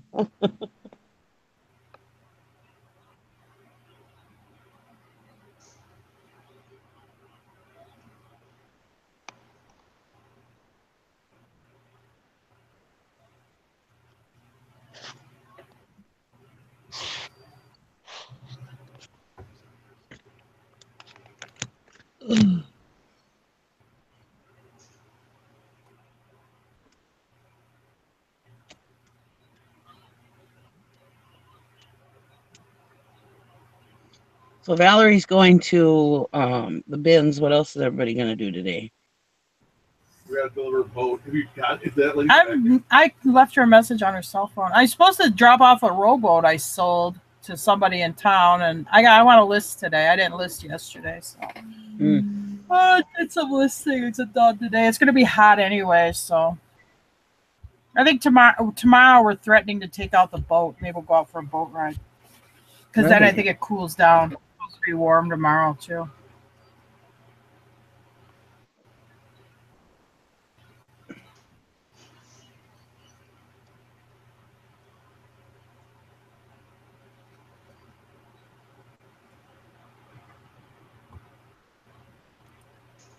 I was thinking about starting up a live show, like we talked about the other day. List it or pitch it, or list it or ditch it. I was thinking about doing that. Yeah. That was when Sally was throwing away some. When we were giving Sally shit about her pile. Yeah. I was thinking about doing that. It's kind of a cute idea. It'd be fun. Yeah. And then, like, I was thinking, like, every week somebody could come on and we could do it at their house too or something. You know what I mean? Yeah. Oh my God. We could do a mini series at our garage. I thought it would be fun. So then I was talking to my husband about it last night. And I was like, don't you think that'd be a good idea to kind of help everybody kind of clean out their piles? And he goes, I got an idea. How about if we stop going to auctions until you get everything listed? I was like, no, that ain't going to work. No, I mean, because you can't stop going to auctions. You need to go to auctions and not buy junk. Yeah. Is what is behavior that you need to change. But never not go to an auction because you don't know that auction could make or lose your month. Mm-hmm. I mean, your whole month could hinge on whether or not you didn't go, and you could have picked up something. And typically you will. That's going to make you $200. Yeah. Just don't buy the staff, or don't buy the thing that you think you want but you don't really need and you're not going to sell anyway. Just avoid that stuff and just discipline yourself. Well, especially like auctions. We all do it where we buy a box lot and it'll have one or two really good items in that we know are worth a lot of money, and it'll have a whole bunch of other stuff in it that's in this too good to throw away, but I don't really want it thing. And then that stuff ends up piling up. What we started doing is we unload from an auction. If we ain't gonna list it, We just get rid of it because I just don't want that stuff piled up. Yep. But don't ever give it away at the auction. Yeah, we'll bring it home. We don't give it away at the auction. We'll bring it home just to double check it, you know? Because I don't know, one of those videos we did, there was these swanky Swigs glasses, and me and Tara were laughing. We're like, yeah, we got these glasses. They're not worth anything. Yeah. I said, well, they don't do as good as they used to do. And these were given out by some oil company. They were cactuses. What I sell them for, 65 or 70 bucks? I think it was 70. There were Tom Collins glasses with cactuses on them. They look kind of dumb, but then fine print on the bottom was the name of this gas station. It was giving them away, and they do really good. Yeah. The other thing was the fridge. I was only going to do 20 bucks. Yeah. You got that in a 50-cent pile. Yeah. So, yeah, I wouldn't stop going to auctions, but I would say if you've got a junk problem, if you got accumulating piles, definitely try to discipline yourself to not buy stuff that's not going to move. Only buy stuff that you know is got a quick flip and at least say quadruple your money. Yep. When you start out, if you triple your money, you're doing good. But as you get better, you should be able to find stuff where you quadruple or even 10 times your money. That's the best. I mean, if I know I can buy it for 10 and turn it into 100, then I know I'm doing good. Well, like I told him, you know, this time of year we can't stop going to auctions because everything's so plentiful right now. Yeah. You know, we have to have the back stock for the winter time because things get so shitty in the winter, you know. Yeah. And I'm not saying like it's good stuff. I mean, even if I don't get it listed right away, like I had a bunch of scuba equipment. I mean, I didn't get it listed for 2 weeks. I wouldn't say, okay, well, that's it. I'm getting rid of it. It's just stuff that I would call, you know what I'm talking about. It's that chappy stuff where it's maybe worth $10 to $12 free shipping on eBay, but it won't go first class because it's, you know, it's going to be over a pound. I just get rid of it. It's not worth selling. Yeah. And just because something's a good deal, if it's not something you can flip, it ain't a good deal for you. You know, you get a lot of this stuff where it's like, well, I just couldn't pass because it was such a good deal. Well, if it's a good deal and you can't, and there's no way for you to make it merchantable, it ain't a good deal. Just let somebody else do it. Well, see, my problem is that, and it wasn't really a problem because I would get rid of the stuff, because I would do everything that I couldn't sell on eBay. I'd just have a rummage sale, and I'd have a couple rummage sales a year, and boy, I'd make $1,400-$1,500 on a weekend, no problem. We made money on rummage sales. It just seemed like after the rummage sale, though, we had as big a pile as we had when we started. I know. And then what I would do is I would stop by Goodwill on my way home from the rummage sale, and I wouldn't bring any of the stuff home, which was perfect. But now, like last year, I only had one rummage sale, and then I did the flea market, and that was it. Whereas, and this year I haven't done any rummage sales at all. So it's like, okay, now things are starting to get, you know, jumbled up. But, and then plus this year I haven't really been listing like I usually do either.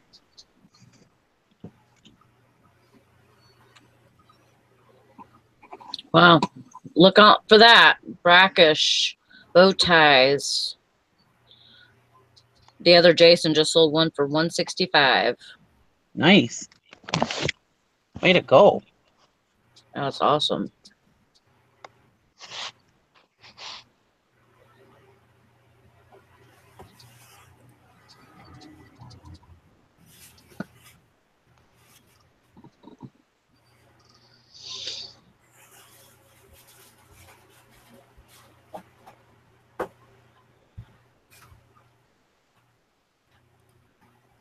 Now those robots are starting to get bid up. A lot of them. They're getting bid up. Like some of them are still cheap, but some of them are getting to be $22.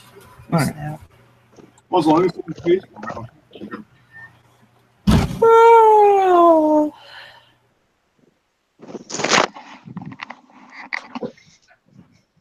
Sorry if I stole somebody's idea, but I thought it would be fun if we did that.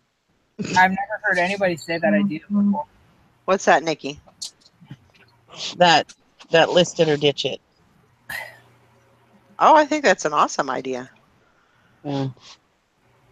Well, we were talking about it in chat the other day, and I thought, well, maybe I'd do that.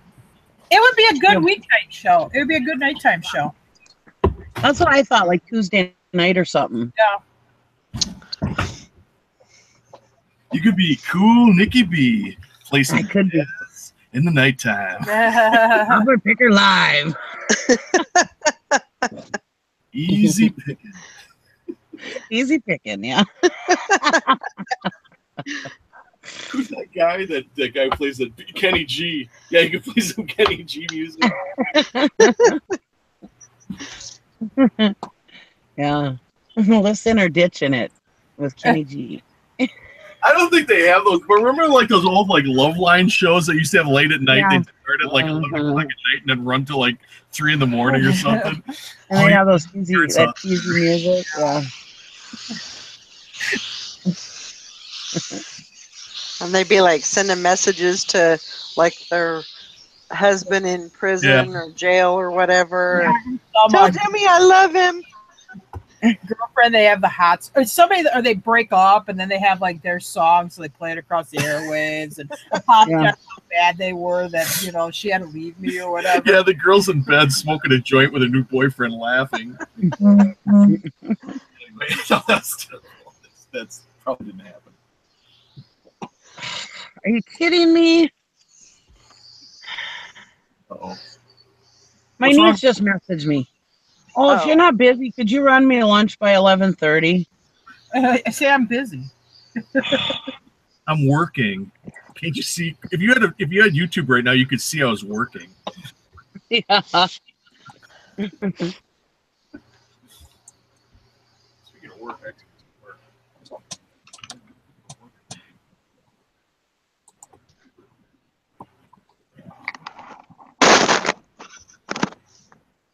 Mr. Sadie said Nikki at night. Yeah. That's a scary thing. That's a scary thought.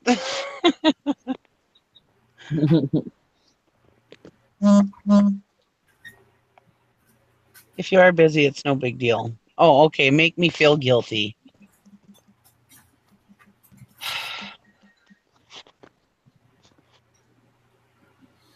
You should pack him a lunch, but on his way out to work.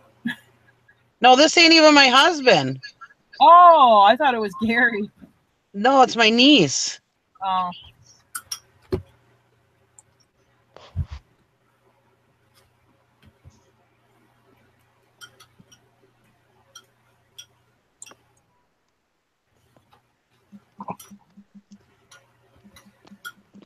Well, now I got to try it and see if I can do it with my setup. Yeah, because if you do it at night, Gary won't want to be on the camera, so you'll have to do it out in the van.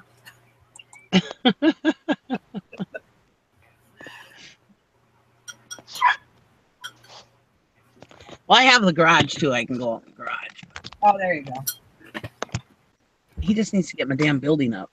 He said, "Oh, it only take about 4 hours. Me and Brandy could get it done, no problem." Well, then let's do it, hey? Yeah.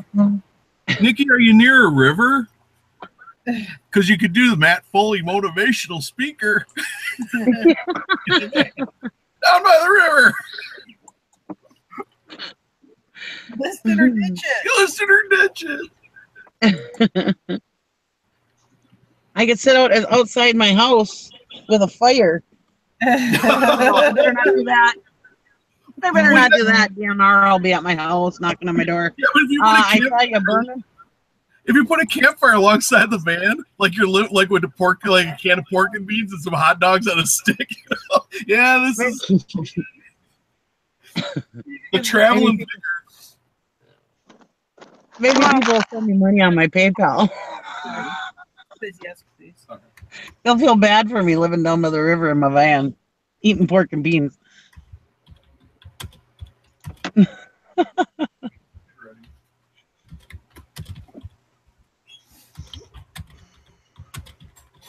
we can't go on the boat. Daddy sold it.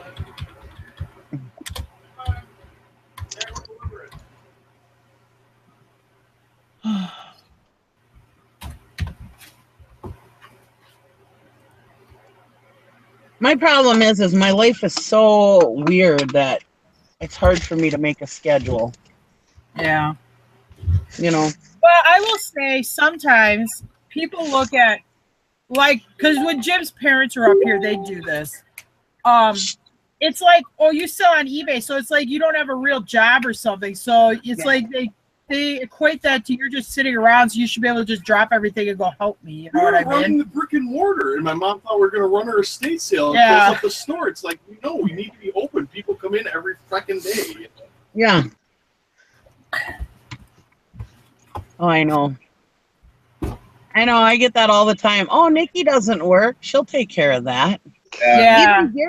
Even Gary, who knows what I do and hears me bitching about this, will even offer me, oh, well, Nikki's got time. She'll go do that. Yeah. Hello, Gary.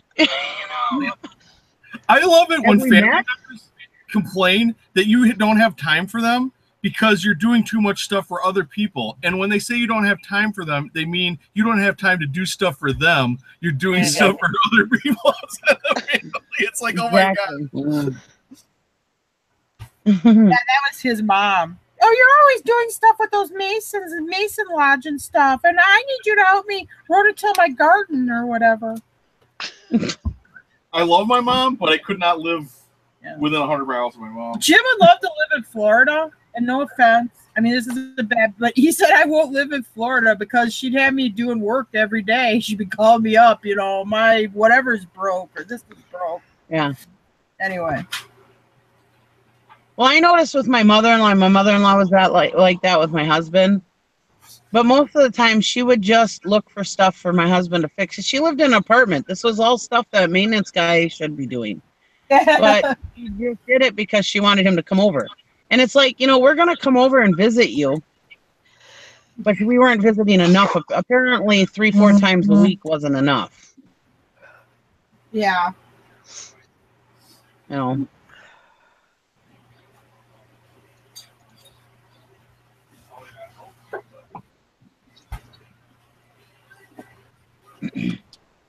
She wanted to make sure he could stop by every single day after work, Yeah. Is he got shoes on his feet yet? He tried to eat a bowl of cereal. I made him eat an ice cream. So here's an ice cream bar. We're in a hurry. We gotta go. I gotta find another flip flop.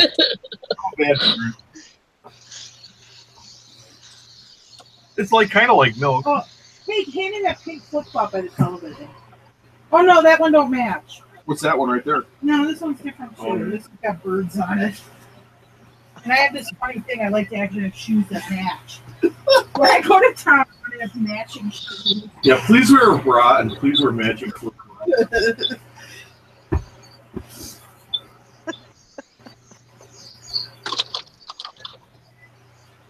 Did you do the fridge? No, I'll do it right now. Hey, you. And I don't think anybody really has any shows on like Tuesday nights, do they? Yeah, Picker's Church. Good. Is that on Tuesday nights? Yeah, That's perfect. I'm pretty sure it is. What about Wednesday nights? I don't think they've been on Monday. Isn't Picker's Church really sporadic? They don't have it. No, they've been pretty much every Tuesday. It jumps from night to night. I think Nick should go up against it. I don't think there's really anything on Monday or Tuesday, or at least nothing I watch. I thought you said Picker's Church is on Tuesday. Oh, I meant Wednesday. Monday or Wednesday. Yeah, Wednesday might work. Monday is auction. There's an auction every Monday. Well, maybe Monday night. Yeah, we do an auction Wednesday. Might be Monday night because that's, they have Sunday night is a bunch of shows, so everybody's all pooped out after that. So maybe Monday night would work. Yeah. No, what I'm saying is Monday night is auction night for me. Oh. Well, then you'll have to go against Picker's Church on Tuesday. You can wear a fedora with a little press card in it at the auction. Nikki live at the auction, at the Monday night auction. Have one of those selfie sticks and be walking around. With her husband, Gary. That would be very well. With it.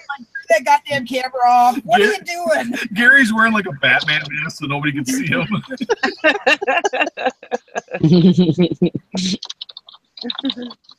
Thought I was watching Ben. Hank Allen Cash said, Nikki, tell her that your fans are demanding, and if you abandon them, it might turn ugly. Mr. Sadie said, how does everyone feel about the super chats going around these days? Just curious. Yeah, I don't care. If somebody wants to give somebody money, that's what you want to do. Let me tell you, if I could get super chat, I'd probably turn it on. Somebody wants to give me money, I'm all for it. To me, it looks kind of cheesy, and I think that the people that give the money are just people that are trying to. I think they got a little bit of like star complex, like fanboy for the person. So it looks just kind of cheesy to me. But that's me. No offense. Kind of kiss assish. Yeah, it's like, oh wow, so and so said my name, but I had to give them $5 to do it. Or Yeah. I think it's kind of cheesy. I don't know. Anyway. Yeah, my advice would be keep your money. Yeah, I mean, take that money that you're going to use on Super Chat and go buy some. Go to an auction. You can make money. Not give it away. Money, not to piss away on Super Chat. Personally, I think it's fine if somebody wants to turn on Super Chat. I mean, why not? If somebody's going to give you money, why not? Yeah. I mean, if you want to give me money, I'll take it. I don't think it's real good behavior to spend as a reseller your money like that. Am I gonna put money out on Super Chat? Probably not. I mean, I did one time on Chris Carone's channel. I gave him like $5 or something, or $10. That's different if you're giving a donation. But first of all, I just did it because I wanted to try it out. You have these people that.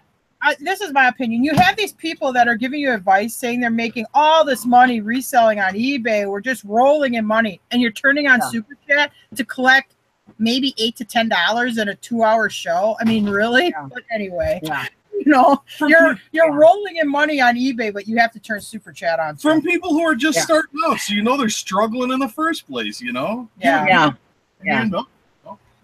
So make them spend more money. Yeah. Anyway, we have to go deliver a boat. So okay. Have a I'll good talk day. to you guys later. Bye. Bye, kid. I mean, I would like if Valerie was okay to do if she could do Super Chat, I'd tell her to turn it on. Yeah. I mean, it's kind of like I advertise on my videos. Only because I don't make any money on my videos because I'm not big enough yet or whatever. And personally, I really don't care if I don't do it for money because obviously my revenue is like 28 cents a month. I mean, so I don't even see any revenue. But I put it on there just in case. You never know if I start making money. I might as well, I mean, but I don't know. I say put it on. If you got it available, put it on. Do I give to people Super Chats? Like I said, I've only done it once.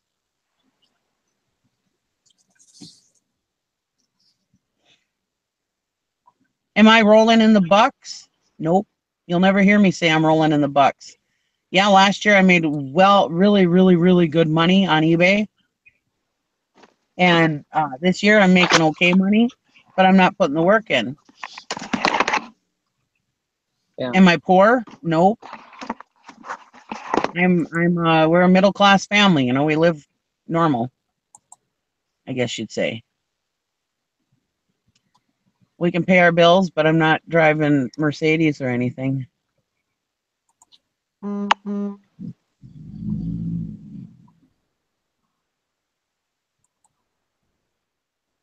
But like I said, if Super Chat was available on my channel, I'd probably put it on. People want to give me money, I'm not going to say no. Right. And is that an asshole thing to say? I don't think so. I mean, I just think it's doing it for some kind of return. Like you're expecting something. You're expecting people to give you money. You know what I mean? Yeah. Do I think people should give money on Super Chat? Probably not. Probably not. Yeah. But, people are going to do what they want to do with their money. That's besides the point. I think that it's more of a thing of, you know, we're all here to promote each other. We're trying to help each other, you know, and they just look like they're out to help themselves. Yeah. Anyways. Well, I mean, we're all out here to help ourselves too, you know, I mean, make money. I mean, that's what we're all here for, to make money. And I mean, why not have another availability to make money? And honestly, people that have the super chat on, they don't really make that much money on it, because they only get, no, I don't know, what do they get, like 40% of it or something, or 50% of it? Yeah, most of it goes usually to the company. Yeah. For a fee or whatever. I don't think they make much of the super chat.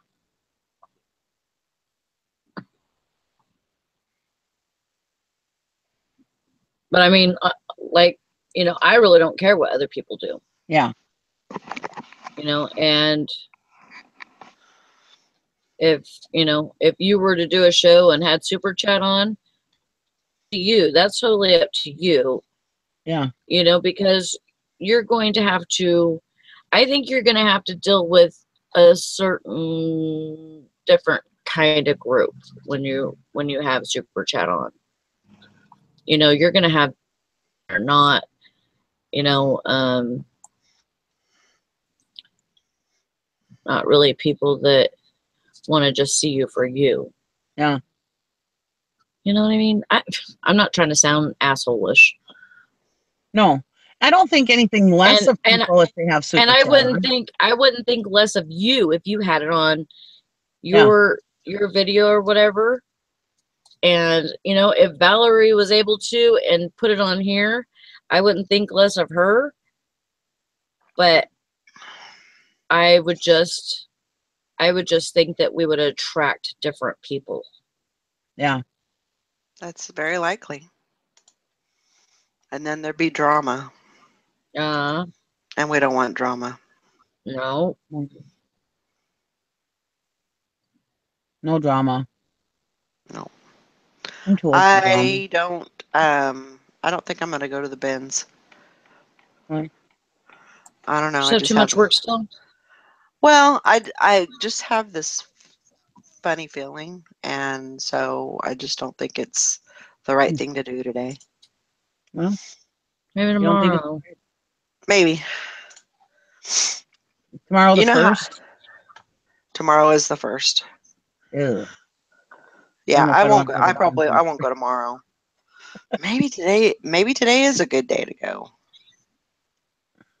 I don't know. I just have that gut feeling, and I just feel like it's not a good. It doesn't feel right.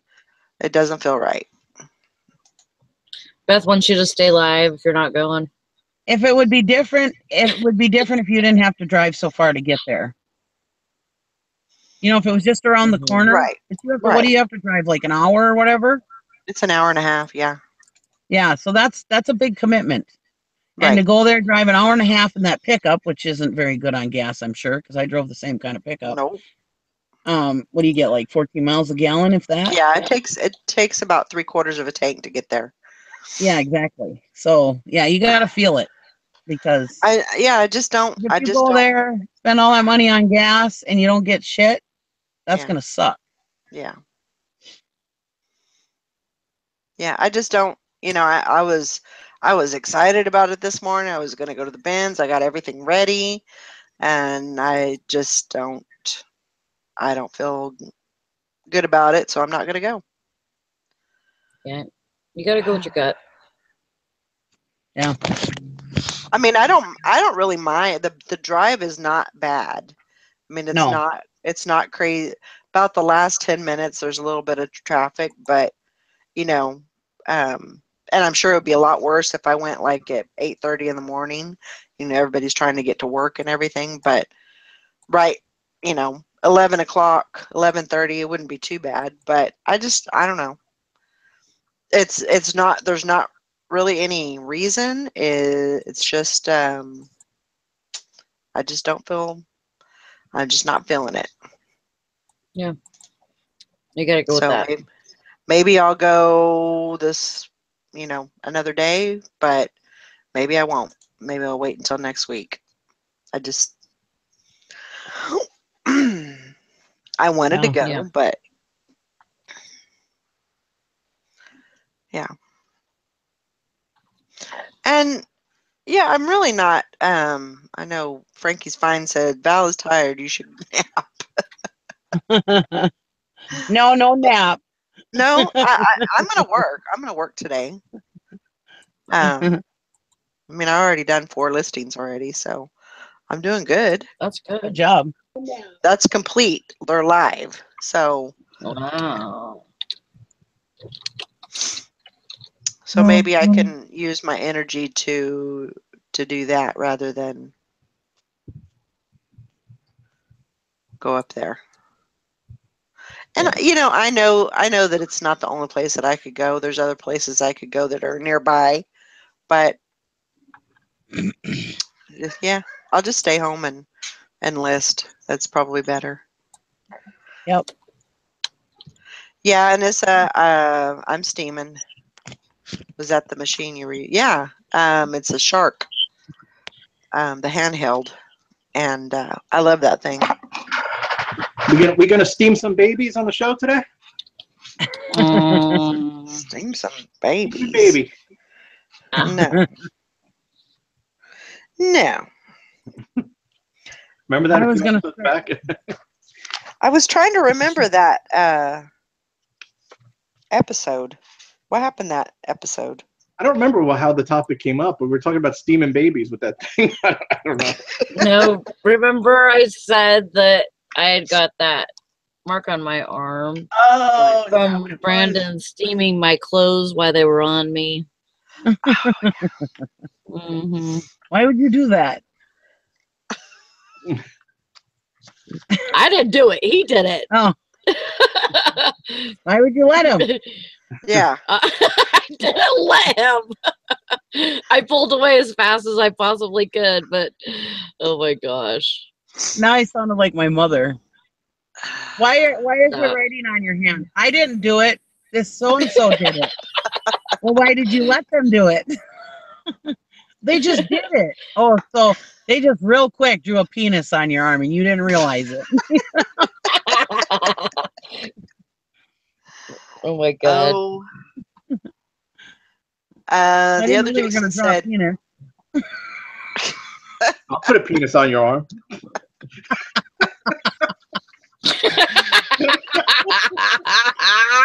and that's for another show. That's for the nighttime show. That's for the super chat. Yep. Get your dollar bills out.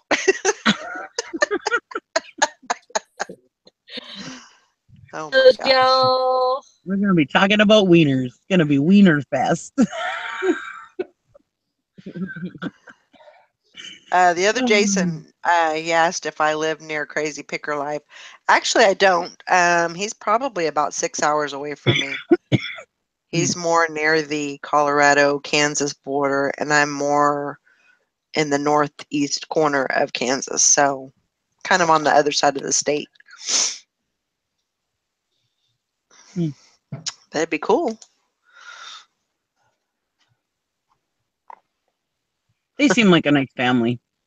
They really do. They really do. So are they not? They're not doing the traveling thing now, are they? No. Okay. He decided for now. I mean, he changes his mind like the wind, but okay. He always gets some wild hair up his butt. You never know what he's gonna do. Well, typical man, right? Yeah. Sorry, guys. Sorry about that. Why am I on? Comment. Typical man. I'm sure it's not the first time y'all have heard it. I'm like, why is she apologizing? Yeah. I don't know. I thought you were just telling the truth. Well, I was, but I don't want anybody to get offended from it. I thought it was odd that he said no especially since he got his wife to agree to it. Because Yeah. it sounds like his wife doesn't agree to much he does. No. Nope. Or he has No, to. I just don't. I don't think. I think she appreciates what he does, but I don't think she wants any part of that. Not as much as, yeah. I don't really think she wants to be involved in that as much. I think she thinks it's good that, the kids are, involved in it and everything, but I just, I don't think it's just I just don't think it's something that she's I think her part, because she does a little bit. I mean, like some Facebook stuff and stuff like that. I think she does like maybe some bookkeeping or something for him probably.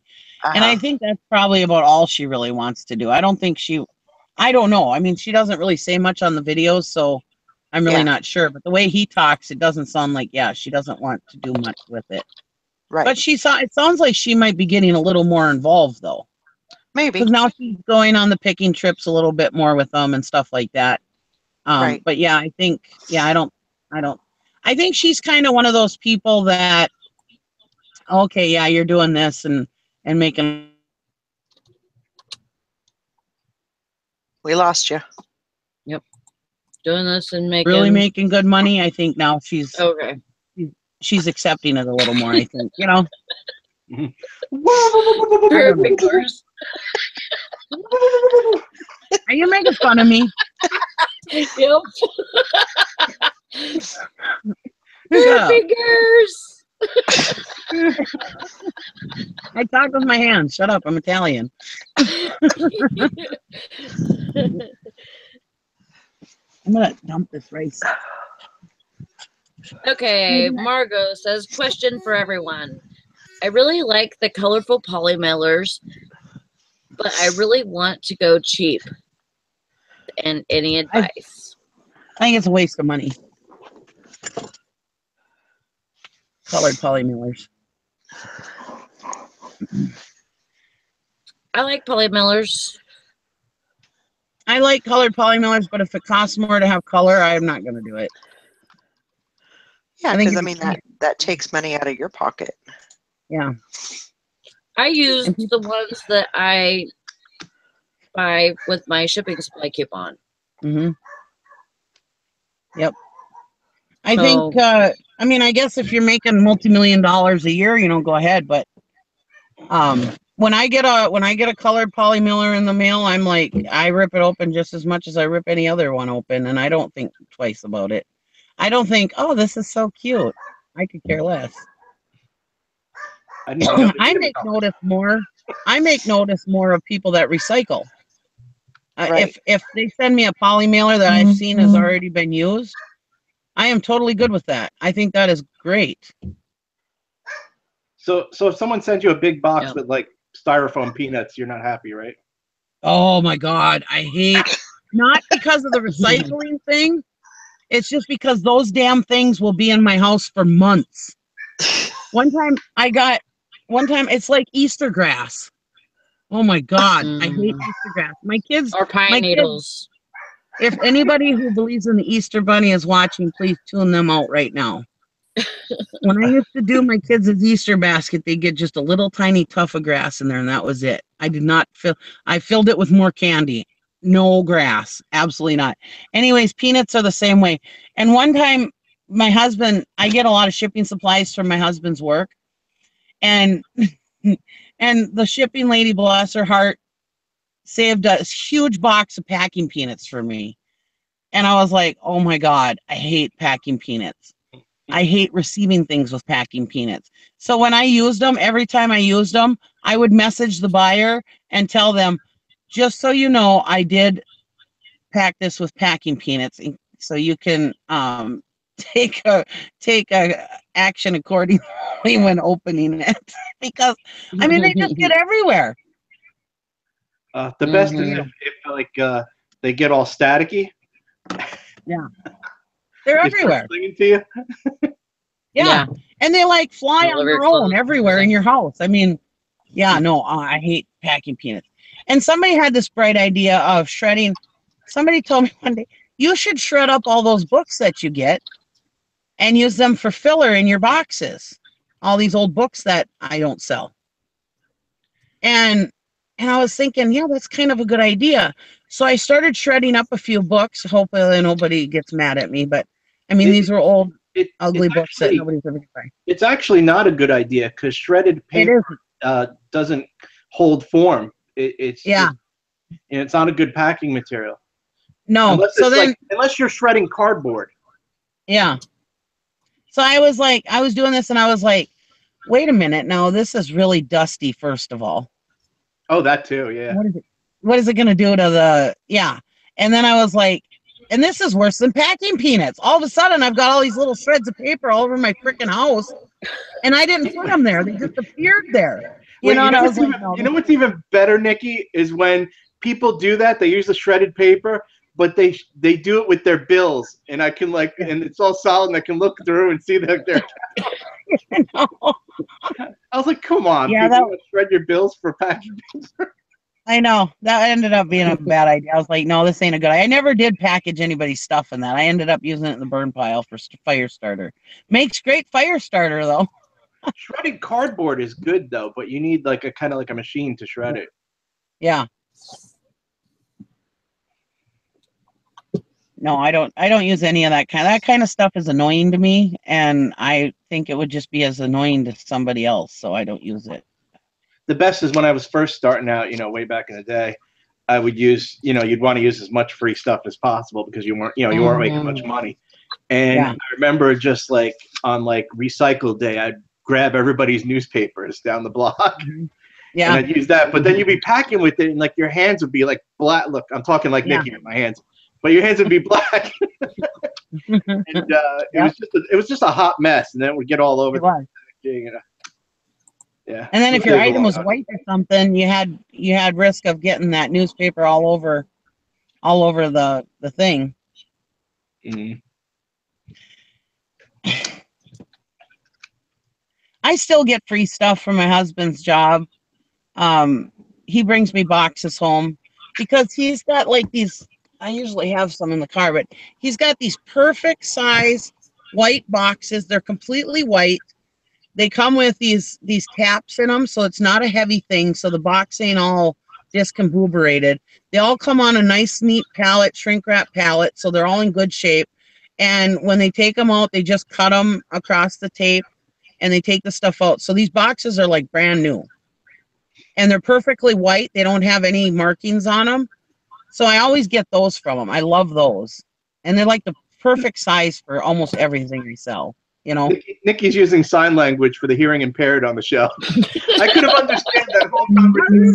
Sign language, Jason. You're number one, buddy. You get the box and you come along here. What do I have here on my nose? You see that right on my nose right there? What is that?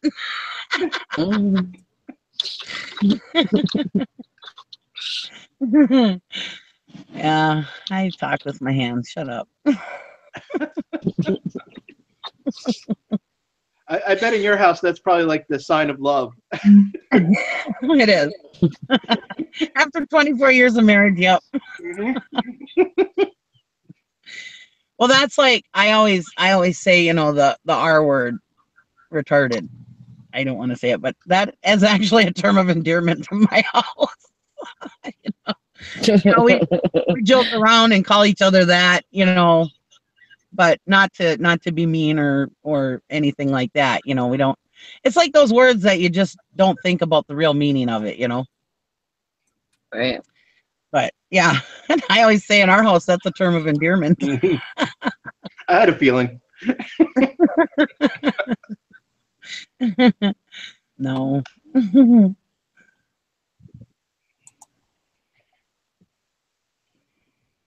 Yeah, I'm not above using recycled materials. Or if I run out of a box, I'm fine with running to the dumpster at the dollar store.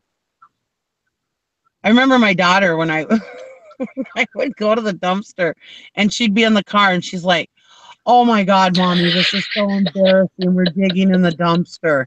And it's like, what? We're digging in the cardboard. This dumpster clearly says cardboard. What if somebody sees me? I'm like, well, if they're back here by the dumpsters, maybe they're digging through the dumpsters too. And she's like, oh, I'm so embarrassed. I'm like, just get out here and help me. No, I can't be seen. Oh my God, my mom is going to be seen digging in the dumpster. And I'm going to have to explain it. I'm like, you know, it's bad when she does it at the school. I would never do something like that. Queen City Picker said, my son just walked by and looked at my screen. He said, Nikki's husband hasn't fixed her van yet. No. Gotta get on that. I told him, I said, I need that thing fixed before winter because that thing is amazing in the snow.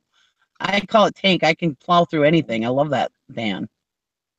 No, he hasn't fixed my van yet. Sitting in the damn car. Well, plus, see, I got a bad knee, a really bad knee. And getting in and out of this car all the time is a real pain in the ass when you have a bad knee.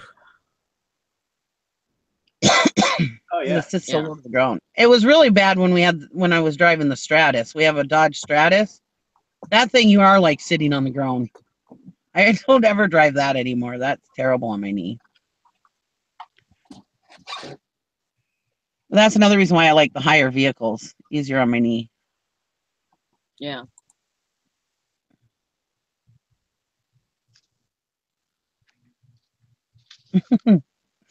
Queen City Picker's son must think I'm a nut. I think everybody really, thinks you're a nut. You know? Or I'm really poor. That's why you're so loved. Yeah. True that. True that. I'm just a good, wholesome person that enjoys family and enjoys the simple things in life. Don't take much to make me happy. I'd much rather drive my old vehicles and put the rest of the money in the bank than have that car payment every month.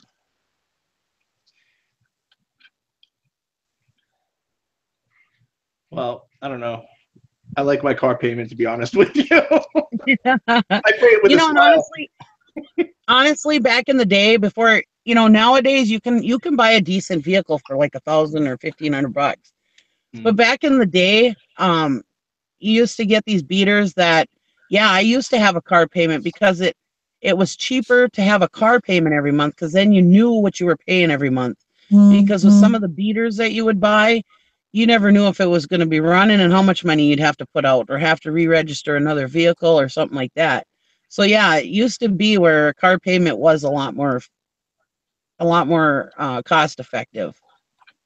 Let me tell you something.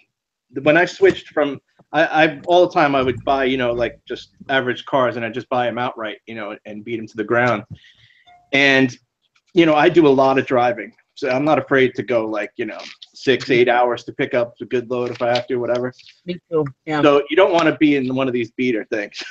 No. I'll never forget. I was like 3 hours away in a friggin' cornfield, and friggin' engine seized. I was driving a Jeep Cherokee, and oh my God, just getting a tow truck was a fiasco. It was at night, total nightmare, and the guy was like absolutely insane. It was just crazy, and I had to get in the cab with this guy. He was like telling me all about it. He starts off the conversation. He's like, check out this really cool gun I just got. I'm like, great. Oh, shit. Is he like that tow truck driver from Babysitter's Club? No, I didn't see that. Or no, Adventures in Babysitting. Adventures in Babysitting. I've seen that, but I don't remember it. I mean, I saw that like Come on. I know it was Christina Applegate. Yeah. But I mean, I haven't seen that. No. That's different. That's different. Yeah. This is Adventures in Babysitting. It's Christina Applegate was something Mom, my babysitter's dead or something like that. No. Yeah, don't tell Mom the babysitter's dead. Or maybe it was the girl. I'm talking about. Oh, I gotta look now. I'm talking about Adventures in Babysitting, where 3 kids she's babysitting, and she drives them into the city. because she has to go get her friend. And there's a bunch of stuff that happens. Their car breaks down. They get a tow truck. The tow truck driver has goes to his house and sees that his wife is screwing around on him. So he shoots at the guy. Oh, jeez. No, this was kind of more like the tow truck driver from like Neighbors. If you ever seen that. It's a very obscure movie. Most people won't know it. It's John Belushi and Dan Aykroyd. It's very funny if you ever find it. I've seen it. No, like I could afford more to buy a better car with cash now than I used to be able to. So I don't drive beaters anymore. I mean, like I wouldn't be. I mean, I drove this to Madison without any falter. I wouldn't hesitate to drive this Malibu on a road trip.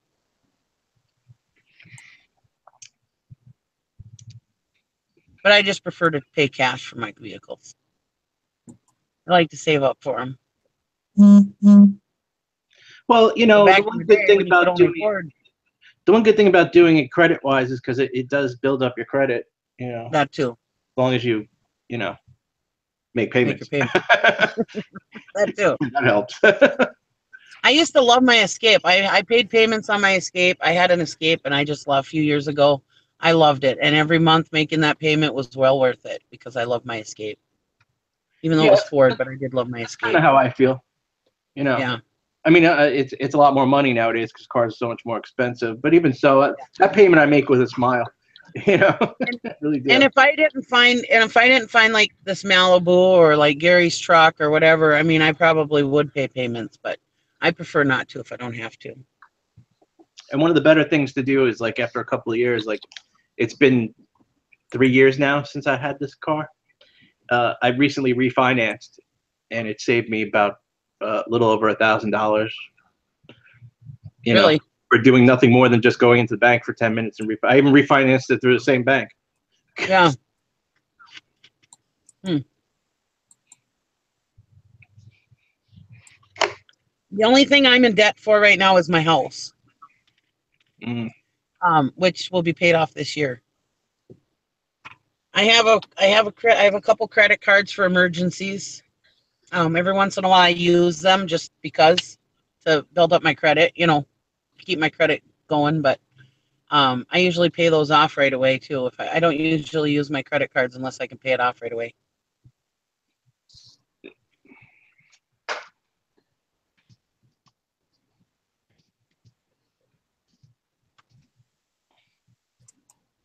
I try to stay away from loans.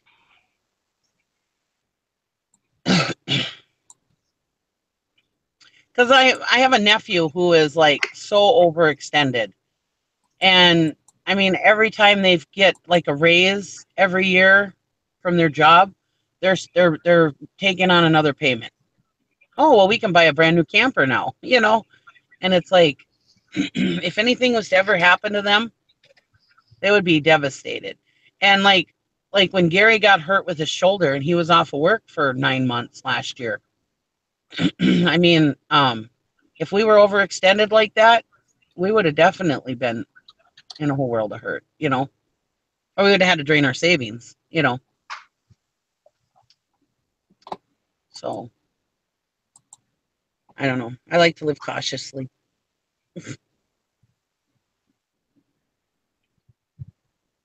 Mr. Sadie's like, I own my house, my truck, my wife, and my Chevy.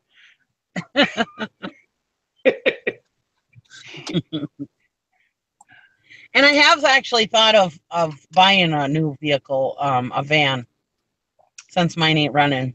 I have thought of it. So, you know, it is funny nowadays. There's so many new options for vans. Yeah, like they have all those new body styles now. Yeah. You know, vans used to always just be the same two types. You know, the minivan and just a regular, you know, standard eco van or whatever they're called. I'm trying to decide if I want to get a van or if I just want to buy I was thinking about just buying an enclosed trailer, and then I can just pull it with Gary's truck. But we'll see. I have to go take pictures. Oh, fine. Get out of here. Well, wait a minute. I gotta start shipping packages. My postman gets here in an hour, and I got. You can't leave. I have to. I gotta. I'm leaving first. What? I'm leaving first. You can't leave. I mean, I'll keep the camera on, but I gotta ship. Go ahead and get your ship. I don't want to drive to the post office. Oh, now you're all excited to ship, huh? I wouldn't go as far as excited.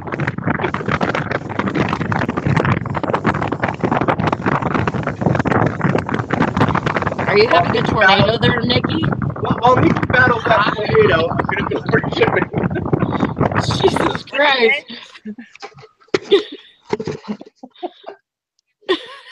That was great. I didn't hear what you said to me. I'm sorry. I said, are you having a tornado there? No, Oh, did you hear my air conditioning? Sorry. That was really loud. Is it still loud? No. No. Okay. How about now? Yeah. No, it's fine. Okay. You know, that's so funny because I was sitting here with the camera in my hand, or the phone in my hand, and it was like a wind tunnel. Now I have it sitting on my dash mount right above the air conditioning blowing, and you guys can't hear it. That's weird.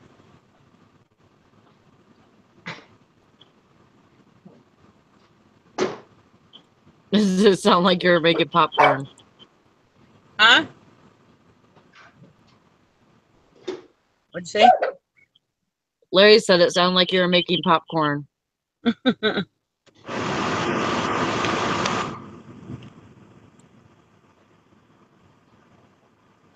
Valerie. I wonder why I can't see the chat this way. Morning, Robin. Yeah, we're still live. Valerie left the zone. I gotta go take pictures and go to bed. Morning, Robin. Midnight last night. You have to work tonight? Yeah.